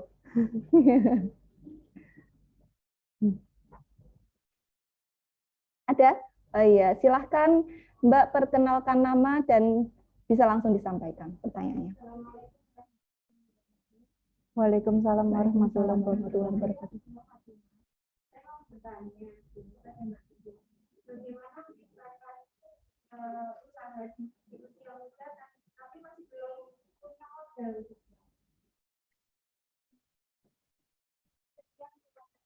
Oh iya, itu ya. Oke, baik Mbak Adik. Jadinya ada pertanyaan dari anak-anak ya, karena ini tadi mereka banyak yang belum memulai usaha gitu ya. Jadi nanti gimana kalau kita pengen usaha tapi nggak punya modal gitu, bisa nggak kira-kira? Sebenarnya gini ya Dek, usaha tuh sebenarnya nggak butuh modal loh. Orang kadang malah kalau kita dimodalin itu kadang malah belum tentu jadi usahanya. Soalnya gini, dulu orang itu saya awal usaha itu aja nganu kok loyangnya aja pakai loyang bekas biskuit, tahu Mbak? Ya. Ya karena keterbatasan modal lah ya istilahnya. Yang penting tuh kayak kita punya ide apa ya, uang istilahnya uang 10.000 aja tuh bisa jadi modal kayak gitu. Jadi jangan muluk-muluk kalau mau usaha harus ada uang berapa juta baru usaha gitu, jangan, nanti malah nggak mulai-mulai usaha. Jadi atau mau gampangnya gini nih, modal MMT aja lah, modal MMT buka laundry gitu, buka laundry, MMT aja. Nah nanti kalau ada orang laundry, ya udah laundrynya di laundry ke orang lain, kita ngambil untung berapa dulu gitu kan bisa. Nanti kalau udah langganan kita banyak, kita baru beli mesin cuci sendiri gitu. Jadi sebenarnya usaha tuh nganu lah, apa yang penting kayak niat kita dulu gitu, kayak apa kita nge-reseller produknya orang lain dulu gitu ya bisa. Jadi kayak apa, kita kayak sekarang tuh kan enak banget, kita cuma minta foto produk terus kita apa share di sosmed, ada yang beli kita tinggal ngambil ke beteng apa ke produksi teman seperti itu. Jadi jangan berfokus pada modal ya. Jadi yang penting tuh kayak tekad kita dulu aja seperti itu. Soalnya ya dulu tuh pernah saya kan pas Ratis Ribuan itu terus ikut kayak kompetisi kampus gitu loh Mbak. Itu dapat modal ya lumayan kayak 11 jutaan gitu. Dan ternyata itu tak belikan mesin roti yang besar. Dan terus ternyata nggak kepake. Jadi kayak gimana ya? Ternyata dengan apa ya? Kadang tuh dikasih modal pun belum tentu itu jalan. Karena ya itu karena kita kadang ada uang terus kita belikan belum nggak tahu ini ternyata kita punya alat produksi banyak tapi kita nggak bisa ngejualnya gitu loh, seperti itu. Jadi saran saya malah bisnis yang bagus itu kalau bisnis yang dimulai dari nol, istilahnya yang tanpa modal seperti itu. Nah sedikit demi sedikit kita manajemen uangnya, kita manajemen resikonya, terus kualitasnya kita perbaiki terus menerus, nanti lama-lama bisnisnya bakal besar. Gitu. Ya, itu tadi. Jadi ternyata bisnis atau wirausaha itu tanpa modal pun bisa ya Mbak ya. Iya, betul. Apalagi sekarang eranya online ini ya. Ya, malah lebih bagus. Ya sama kayak yang saya bilang tadi. Jadi kayak punya rumah di tengah kota nih, ya udah daftar GrabFood sama GoFood aja. Jual es teh aja nanti juga laku kok. Apa jual apa ya, nasi telur gitu laku. Kayak sekarang kan ada tuh nasi telur Palembang yang cuma nasi dikasih telur ceplok, kasih kecap sama apa bawang kayak gitu loh Mbak. Kayak gitu dijual 10.000 aja laku. Sekarang tuh enak zamannya. Kita udah terbantu dengan GrabFood, GoFood. Jadi nggak perlu punya resto, kita udah bisa buka restoran sendiri. Ya, benar. Oke. Itu mungkin sudah menjawab. Ada pertanyaan lagi? Oh ya, ada ya. Silahkan. Coba.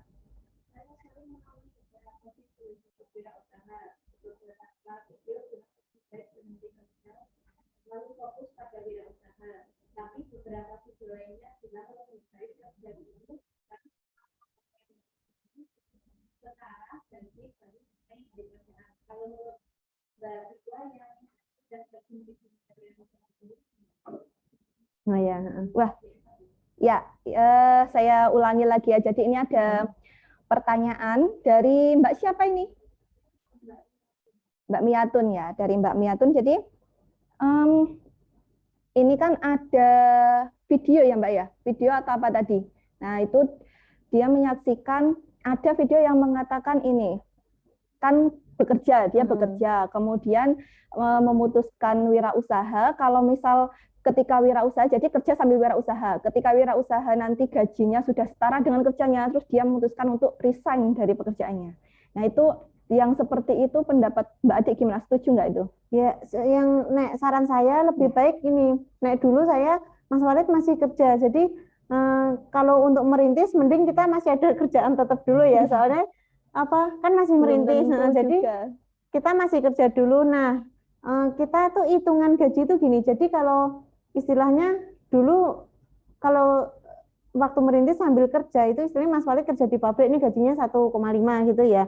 Terus kita usaha masih merintis kan belum tentu nih omsetnya. Nah, terus udah mulai omsetnya istilahnya stabil ya, istilahnya hitungan omset itu sebenarnya gini, kalau omset kita 100 juta, berarti untuk gaji pegawai itu sekitar 10 juta. Jadi kalau istilahnya omset saya udah 20 juta, berarti kan saya udah punya 2 juta untuk menggaji diri sendiri lah ya. Biasanya pegawai pertama kan diri sendiri. Jadi seperti itu, kalau istilahnya udah omset gaji di PT 1.500.000. Nah, terus kita bisnis kita udah omsetnya sebulan 20 juta, ya udah kita keluar nggak apa-apa, kan udah istilahnya udah bisa menggaji diri sendiri gitu. Ya. Nah, terus kalau omset kita udah 50 juta, paling nggak kita punya, karena rumusnya gaji karyawan itu kan 10% dari omset ya. Jadi ketika omset kita nambah ya berarti itu indikasi kita untuk nambah karyawan seperti itu. Jadi kalau omset kita nambah kan otomatis kayak semakin kerjaan semakin banyak kan, karena orderan juga semakin banyak. Nah, di situ jadi ketika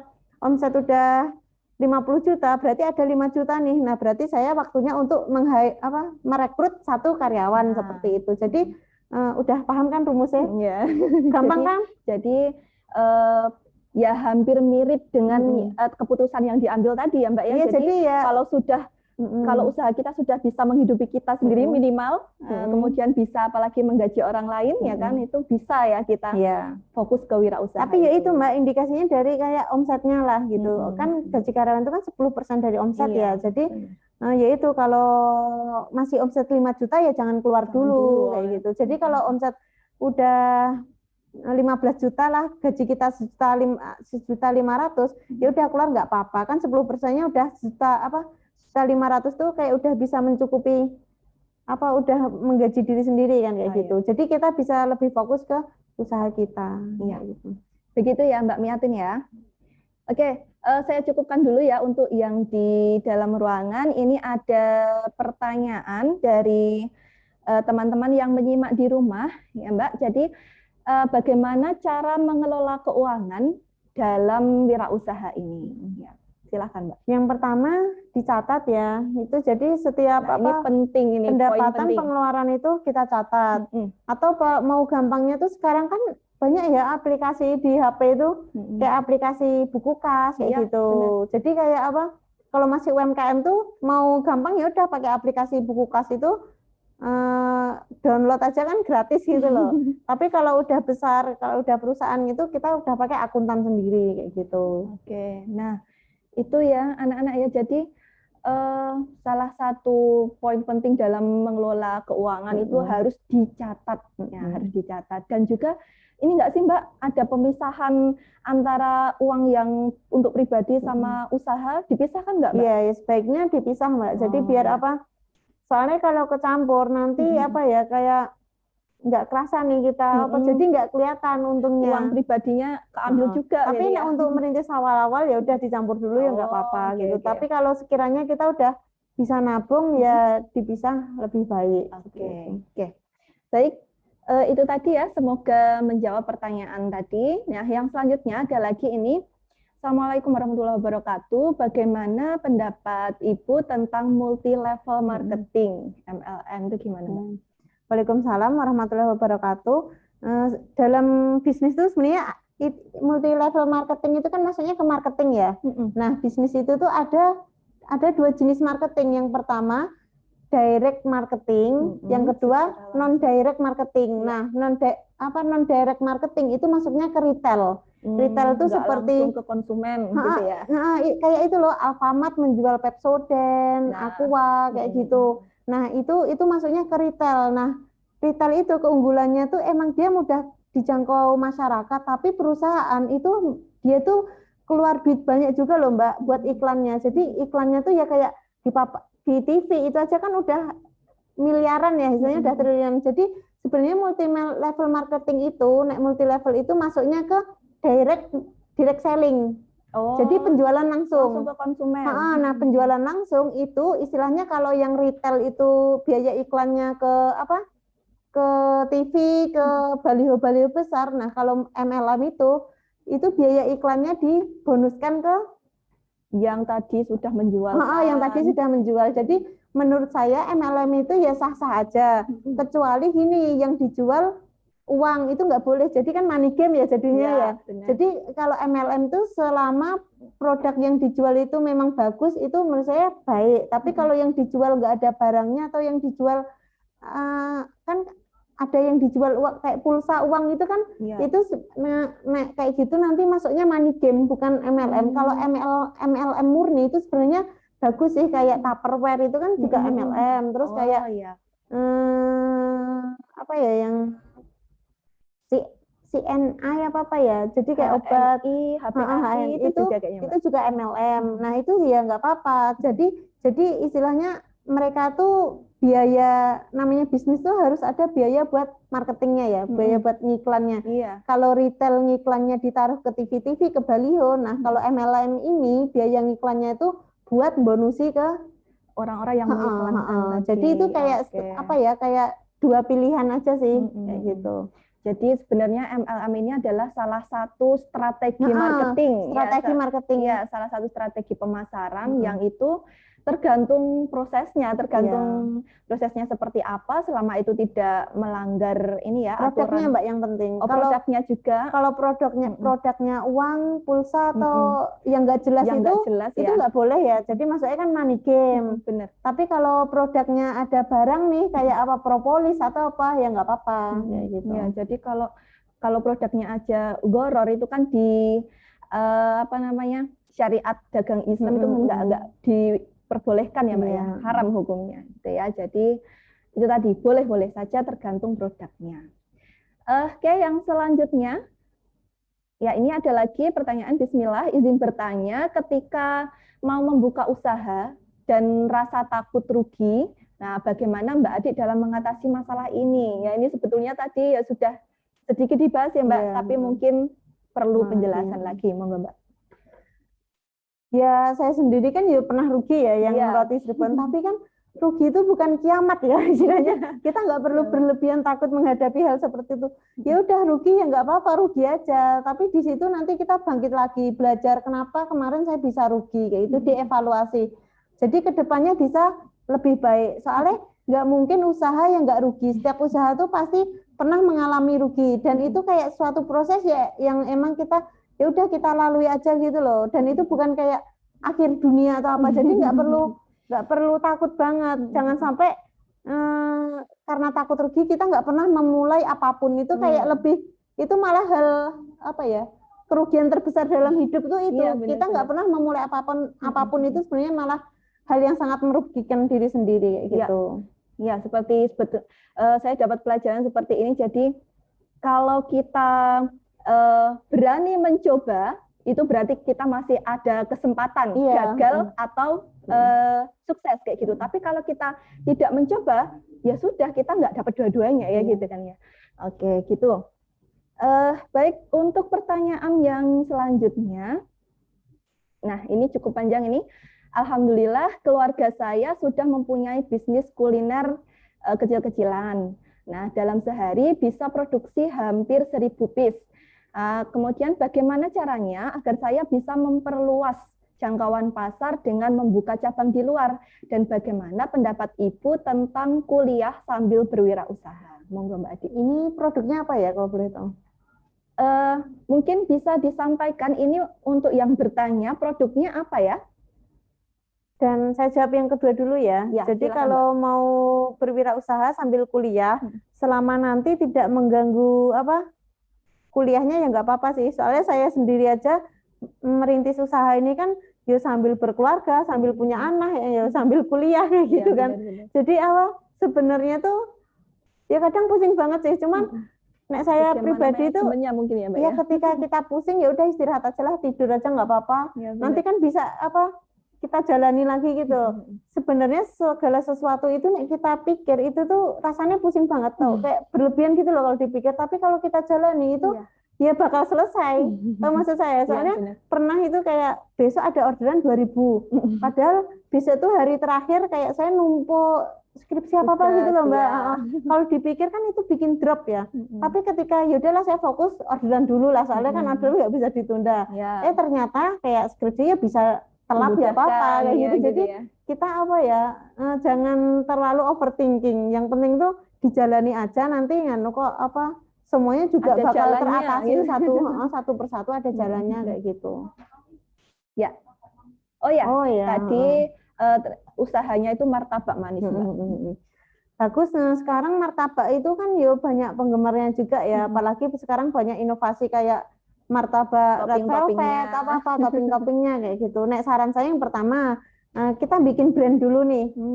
Kalau mau buka cabang, yang pertama kita lakukan itu kita harus punya brand dan kita harus mendaftarkan brand tersebut di HAKI, di Kemenkumham.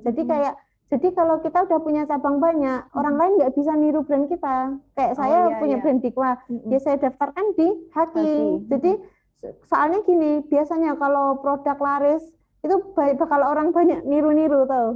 Kayak dulu es kepal Milo kan laris, jadi semua orang jualan es kepal Milo kayak gitu. Jadi kayak kita tuh harus punya brand dan brand itu kita patenkan. Jadi baru membuka cabang seperti itu. Oh iya, gitu ya. Jadi pertama kuatkan di brandnya dulu ya, karena nanti khawatirnya ketika sudah besar ya malah ditiru orang lain. Iya, gitu. Dan itu nanti proses hukumnya di pengadilan juga panjang gitu loh, dan Mbak. biayanya pun tidak sedikit. Soalnya brand itu mahal sebenarnya kayak gitu. Makanya kalau mau buka cabang yaitu bikin brand sama kayak resepnya dipatenkan dulu.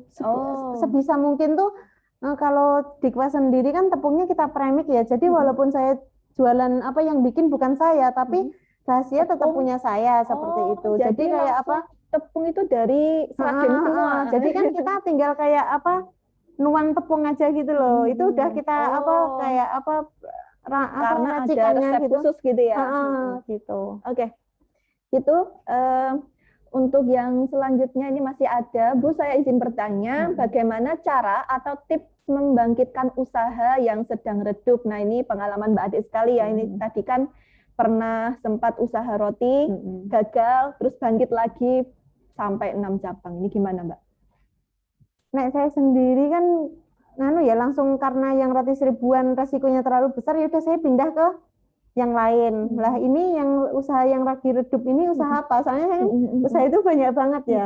Jadi kalau lagi redup, kalau kondisi PPKM ini menurut saya kalau kita waktunya jangan terlalu ngoyo dulu lah. Soalnya kan emang peraturan banyak banget ya. Nah, tapi kalau kita pintar cari peluang sebenarnya ya banyak. Kayak usaha masker ya laris.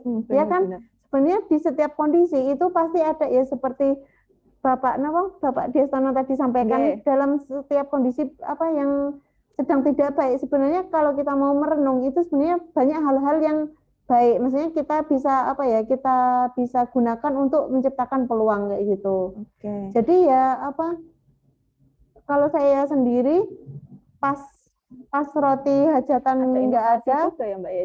Ada inovasi juga. Iya, kita harus berinovasi gitu loh. Yaitu saya menciptakan kayak kan ini lagi banyak kematian ya gitu, sedekah kayak gitu loh, Mbak. Ya udah kita inovasi kemasannya bisa sesuai request kan orang juga udah seneng, istilahnya nggak perlu nyetak kayak gitu.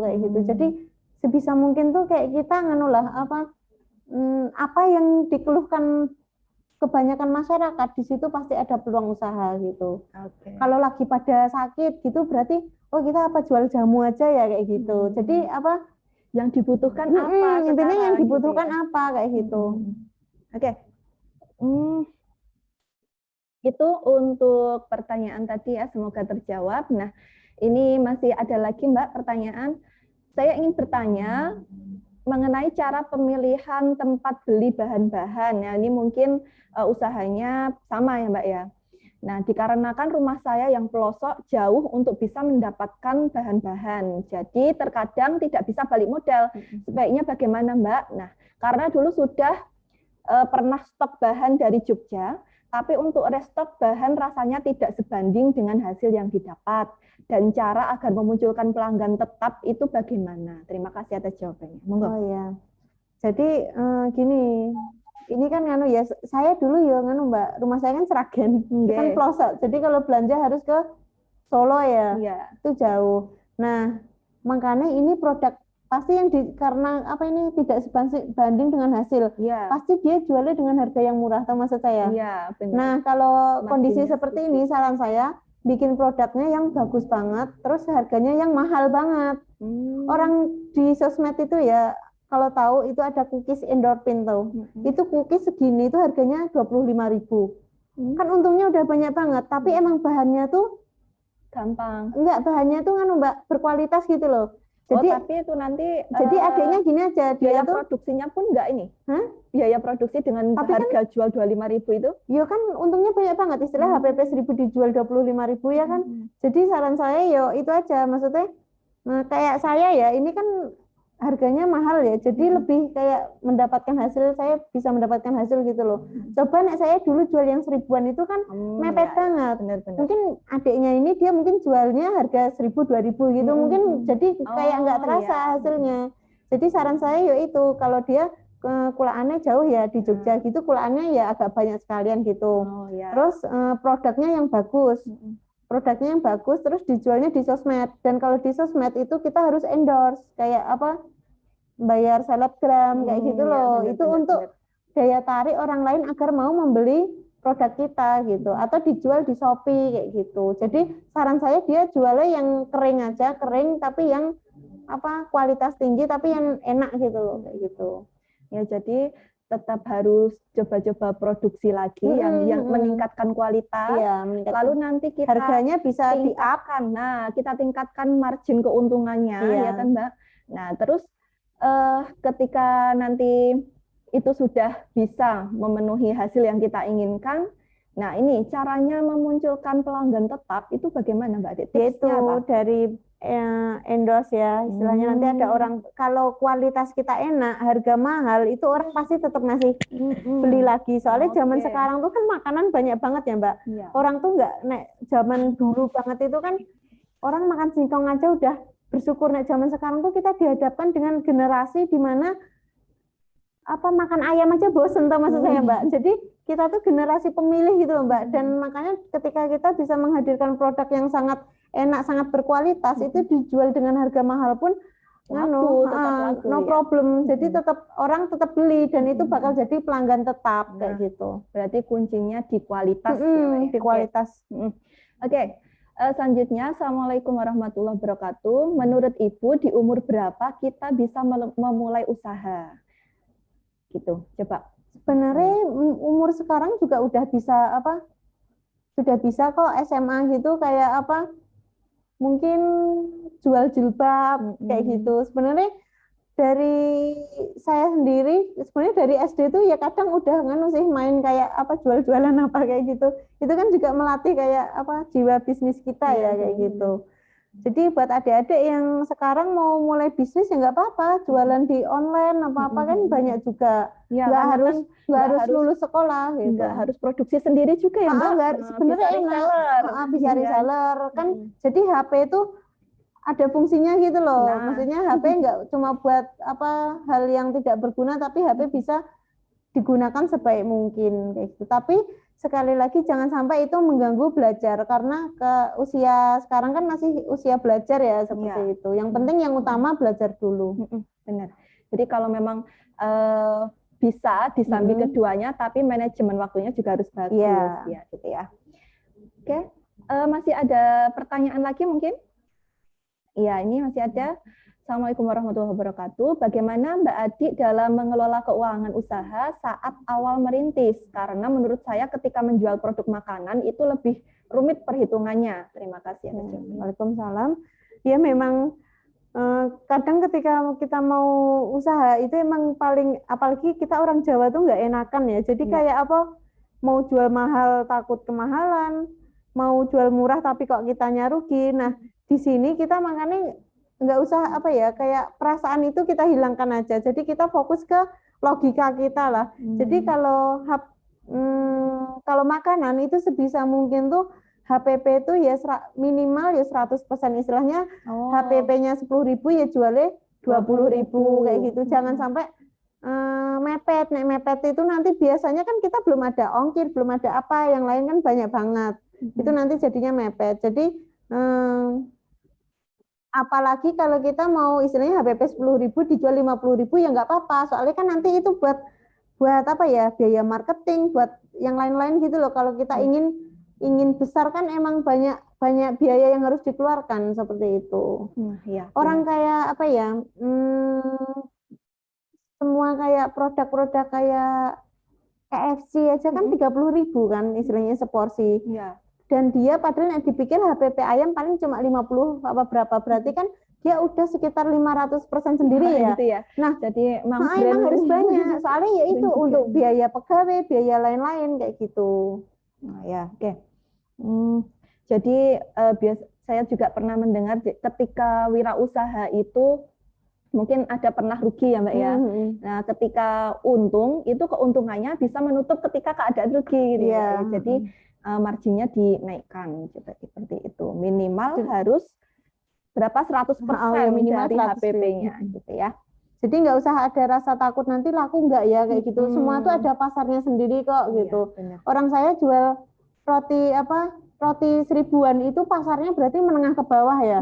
Tapi kalau saya jual roti 60.000-an berarti kan itu udah mangsa pasarnya menengah ke atas. Jadi segala sesuatu itu ada pasarnya. Orang tas dijual harga 200 juta aja kan laku, Mbak. Dia kan seperti Hermes kayak gitu. Louis Vuitton itu kan karena emang mereka punya target market sendiri kayak gitu. Jadi kita nggak perlu takut untuk menentukan harga. Dan saya lihat juga Mbak Ade ini kan berproses ya Mbak ya, juga tidak langsung usahanya roti ini juga pernah usaha yang itu kecil-kecilan gitu ya, kemudian ya dari pengalaman itu karena sudah mencoba jadi tahu oh ada peluang sama-sama roti ya kan, sama-sama roti tapi yang kelasnya dinaikkan ya gitu. Itu dari pengalaman ya Mbak ya. Jadi harus dicoba dulu gitu. Oke. Ini ada lagi pertanyaan, bismillah. Kak, adakah tips-tips jika sudah ada usaha dari orang tua dan suatu saat kita jadi penerus bisnisnya? Ini gimana? Ya baik sih, tapi jangan lupa untuk terus belajar, soalnya biasanya kalau bisnis orang tua itu kan kayak bisnis zaman dulu ya. Dan sekarang ini tuh eranya udah berubah, istilahnya dulu ojek pangkalan sekarang udah berubah jadi Gojek. Dulu makanya banyak kayak Ramayana aja kan tutup karena apa? Sekarang Shopee. Jadi walaupun kita udah ada bisnis dan meneruskan bisnis orang tua, kita harus tetap melek dengan perubahan zaman. Jadi kita harus nggak boleh ketinggalan zaman gitu loh. Oh sekarang bisnis orang tua saya toko baju nih, ya jangan buka toko baju aja karena sekarang udah mainnya di Shopee ya. Ya kita harus punya akun Shopee seperti itu. Kalau kita punya restoran gede nih, ya jangan restoran aja, kita harus daftar GrabFood, GoFood. Jadi kita apa nih yang sedang berkembang kita harus tahu karena perubahan masyarakat ini cepat banget Mbak. Jadi kita ya adik-adik juga andai kata nanti diwarisi bisnis orang tua juga harus mengikuti perubahan yang sedang terjadi gitu. Oh ya, itu jadi boleh meneruskan bisnis orang tua tapi harus update juga gitu ya. Oke. Ini ada pertanyaan, mungkin pertanyaan terakhir ya ini ya. Oke. Bagaimana untuk mengatasi masalah pengelolaan keuangan dalam bisnis saat awal merintis? Punya modal terbatas, hanya bisa untuk beli produk A, dan alhamdulillah produk yang dijual tersebut bisa laku, dan keuntungan dari produk tersebut bisa untuk beli produk yang sama, tapi saya menginginkan untuk menambah variasi produk modal, tapi dari keuntungan yang saya terima tidak bisa memenuhi untuk beli produk atau menambah variasi produk lainnya. Jadi ada keterbatasan modal di sini, Mbak. Ini soalnya bisnisnya apa ya ini? Bisnisnya apa mungkin makanan?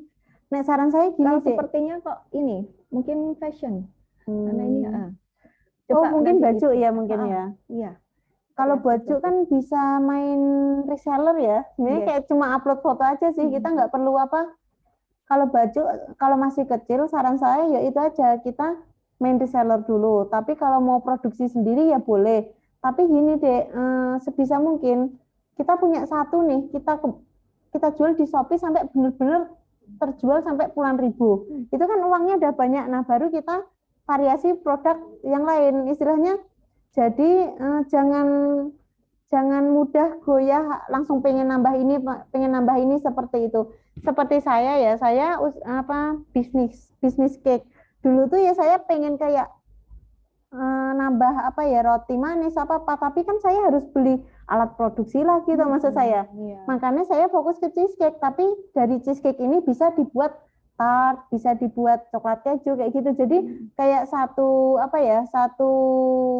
Produk tapi bisa divariasi. satu produk Produknya tapi bisa sama. divariasi. Jadi kita tidak perlu nambah akomodasi peralatan lain kayak gitu. Soalnya kadang gini, kalau saya nambah peralatan lain belum tentu itu langsung nutup modal juga gitu loh. Jadi namanya bisnis itu kita kayak harus perampingan lah, harus ramping efisien kayak gitu. Sama kayak kafe saya yang Manahan itu sama chef saya kemarin itu pokoknya Mas ini nanti sebisa mungkin kita tuh sebenarnya satu bahan tapi bisa untuk kayak sebenarnya bahannya itu cuma ayam sama beef tapi bisa jadi steak, bisa jadi nasi goreng Jawa, bisa jadi rice bowl kayak gitu. Banyak variasi makanannya. Iya, jadi kita nggak perlu belanja terlalu banyak tapi bahan bakunya sama. tapi bisa Jadinya tervariasi banyak. ya Iya, itu. benar. Jadi benar Mbak Adik tadi produknya adalah fashion yang Iya, ini bertanya fashion. tadi. Nek fashion nek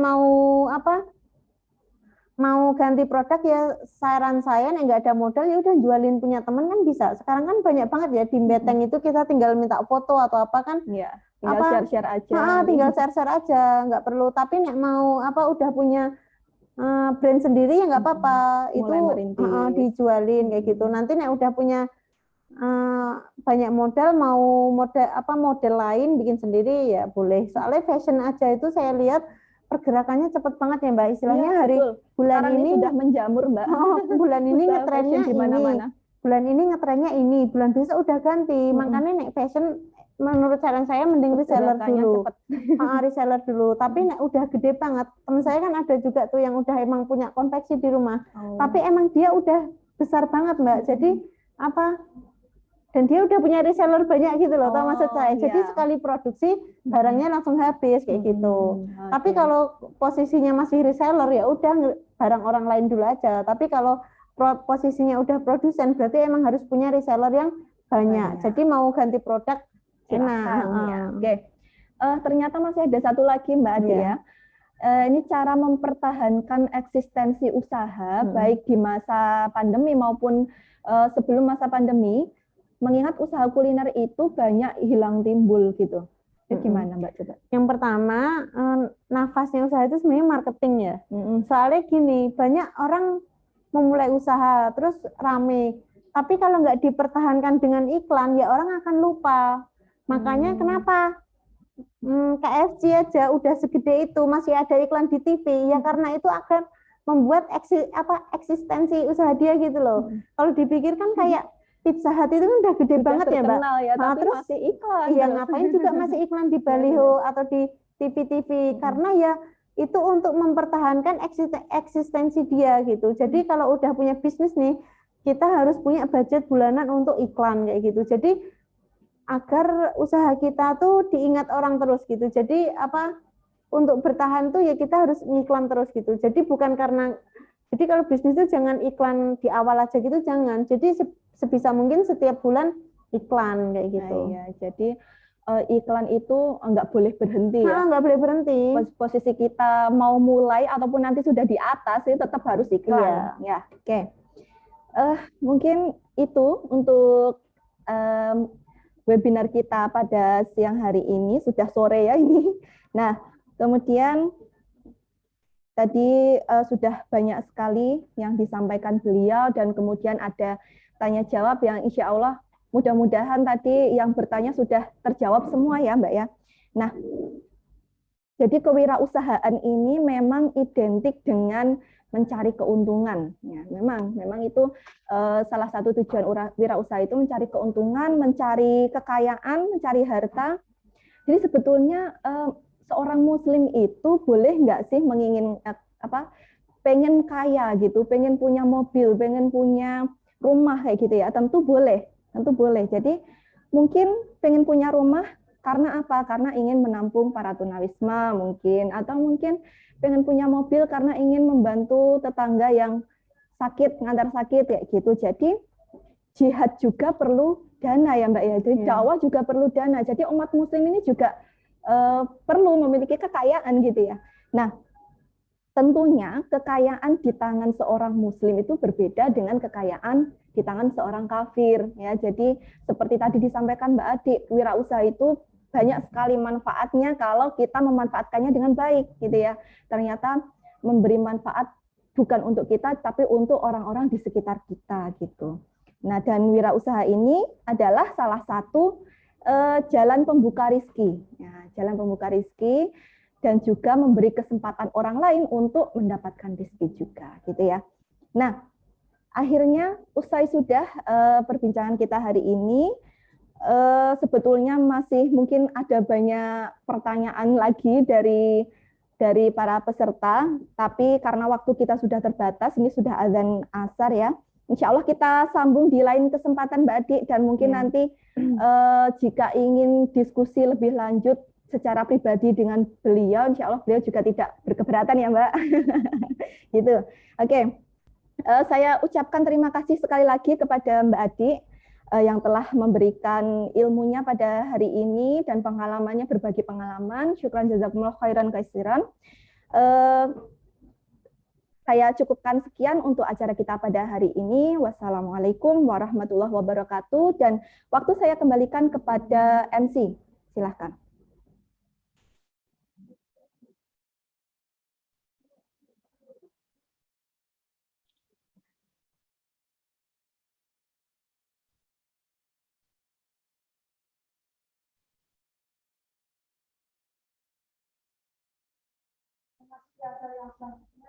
Mbak, alhamdulillah.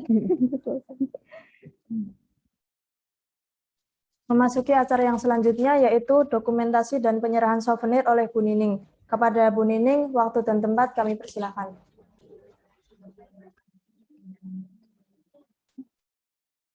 Monggo Mbak.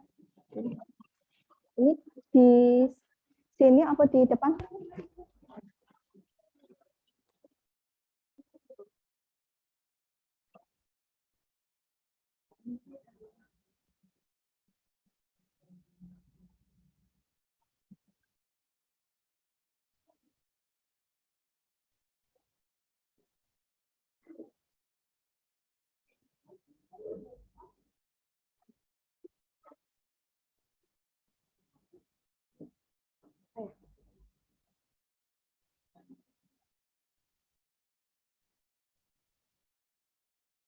Ya.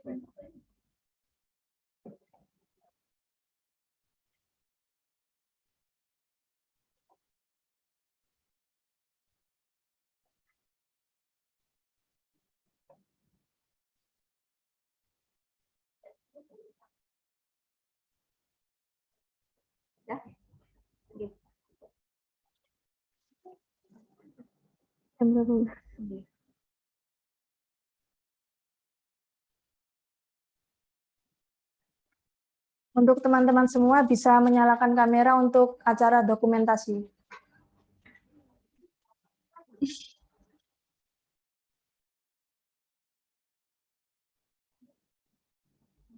Udah masuk semester 1 ya berarti? Udah masuk semester 1. Untuk yang ini tapi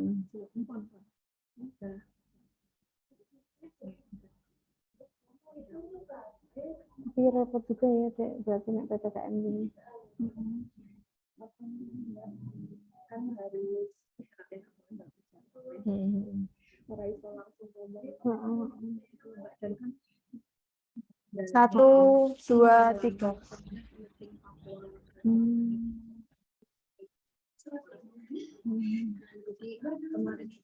Senyum.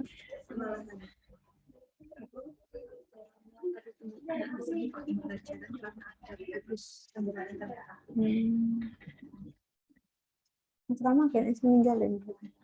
Asrama. Sama cuma paling pembina asrama itu pun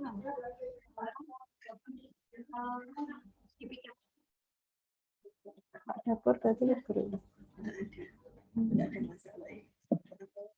Alhamdulillah acara webinar pada siang hari ini dapat berjalan dengan lancar. Saya selaku MC meminta maaf apabila ada kesalahan dalam perbuatan dan pengucapan. Terima kasih kepada narasumber dan teman-teman semua yang telah menyempatkan waktunya untuk mengikuti acara webinar kewirausahaan pada siang hari ini. Semoga apa yang telah disampaikan oleh narasumber tadi dapat bermanfaat bagi kita semua. Mari kita akhiri acara pada siang hari ini dengan membaca hamdalah bersama-sama. Alhamdulillahirabbil alamin. Wassalamualaikum warahmatullahi wabarakatuh. Waalaikumsalam warahmatullahi wabarakatuh. Waalaikumsalam warahmatullahi wabarakatuh. Waalaikumsalam warahmatullahi wabarakatuh.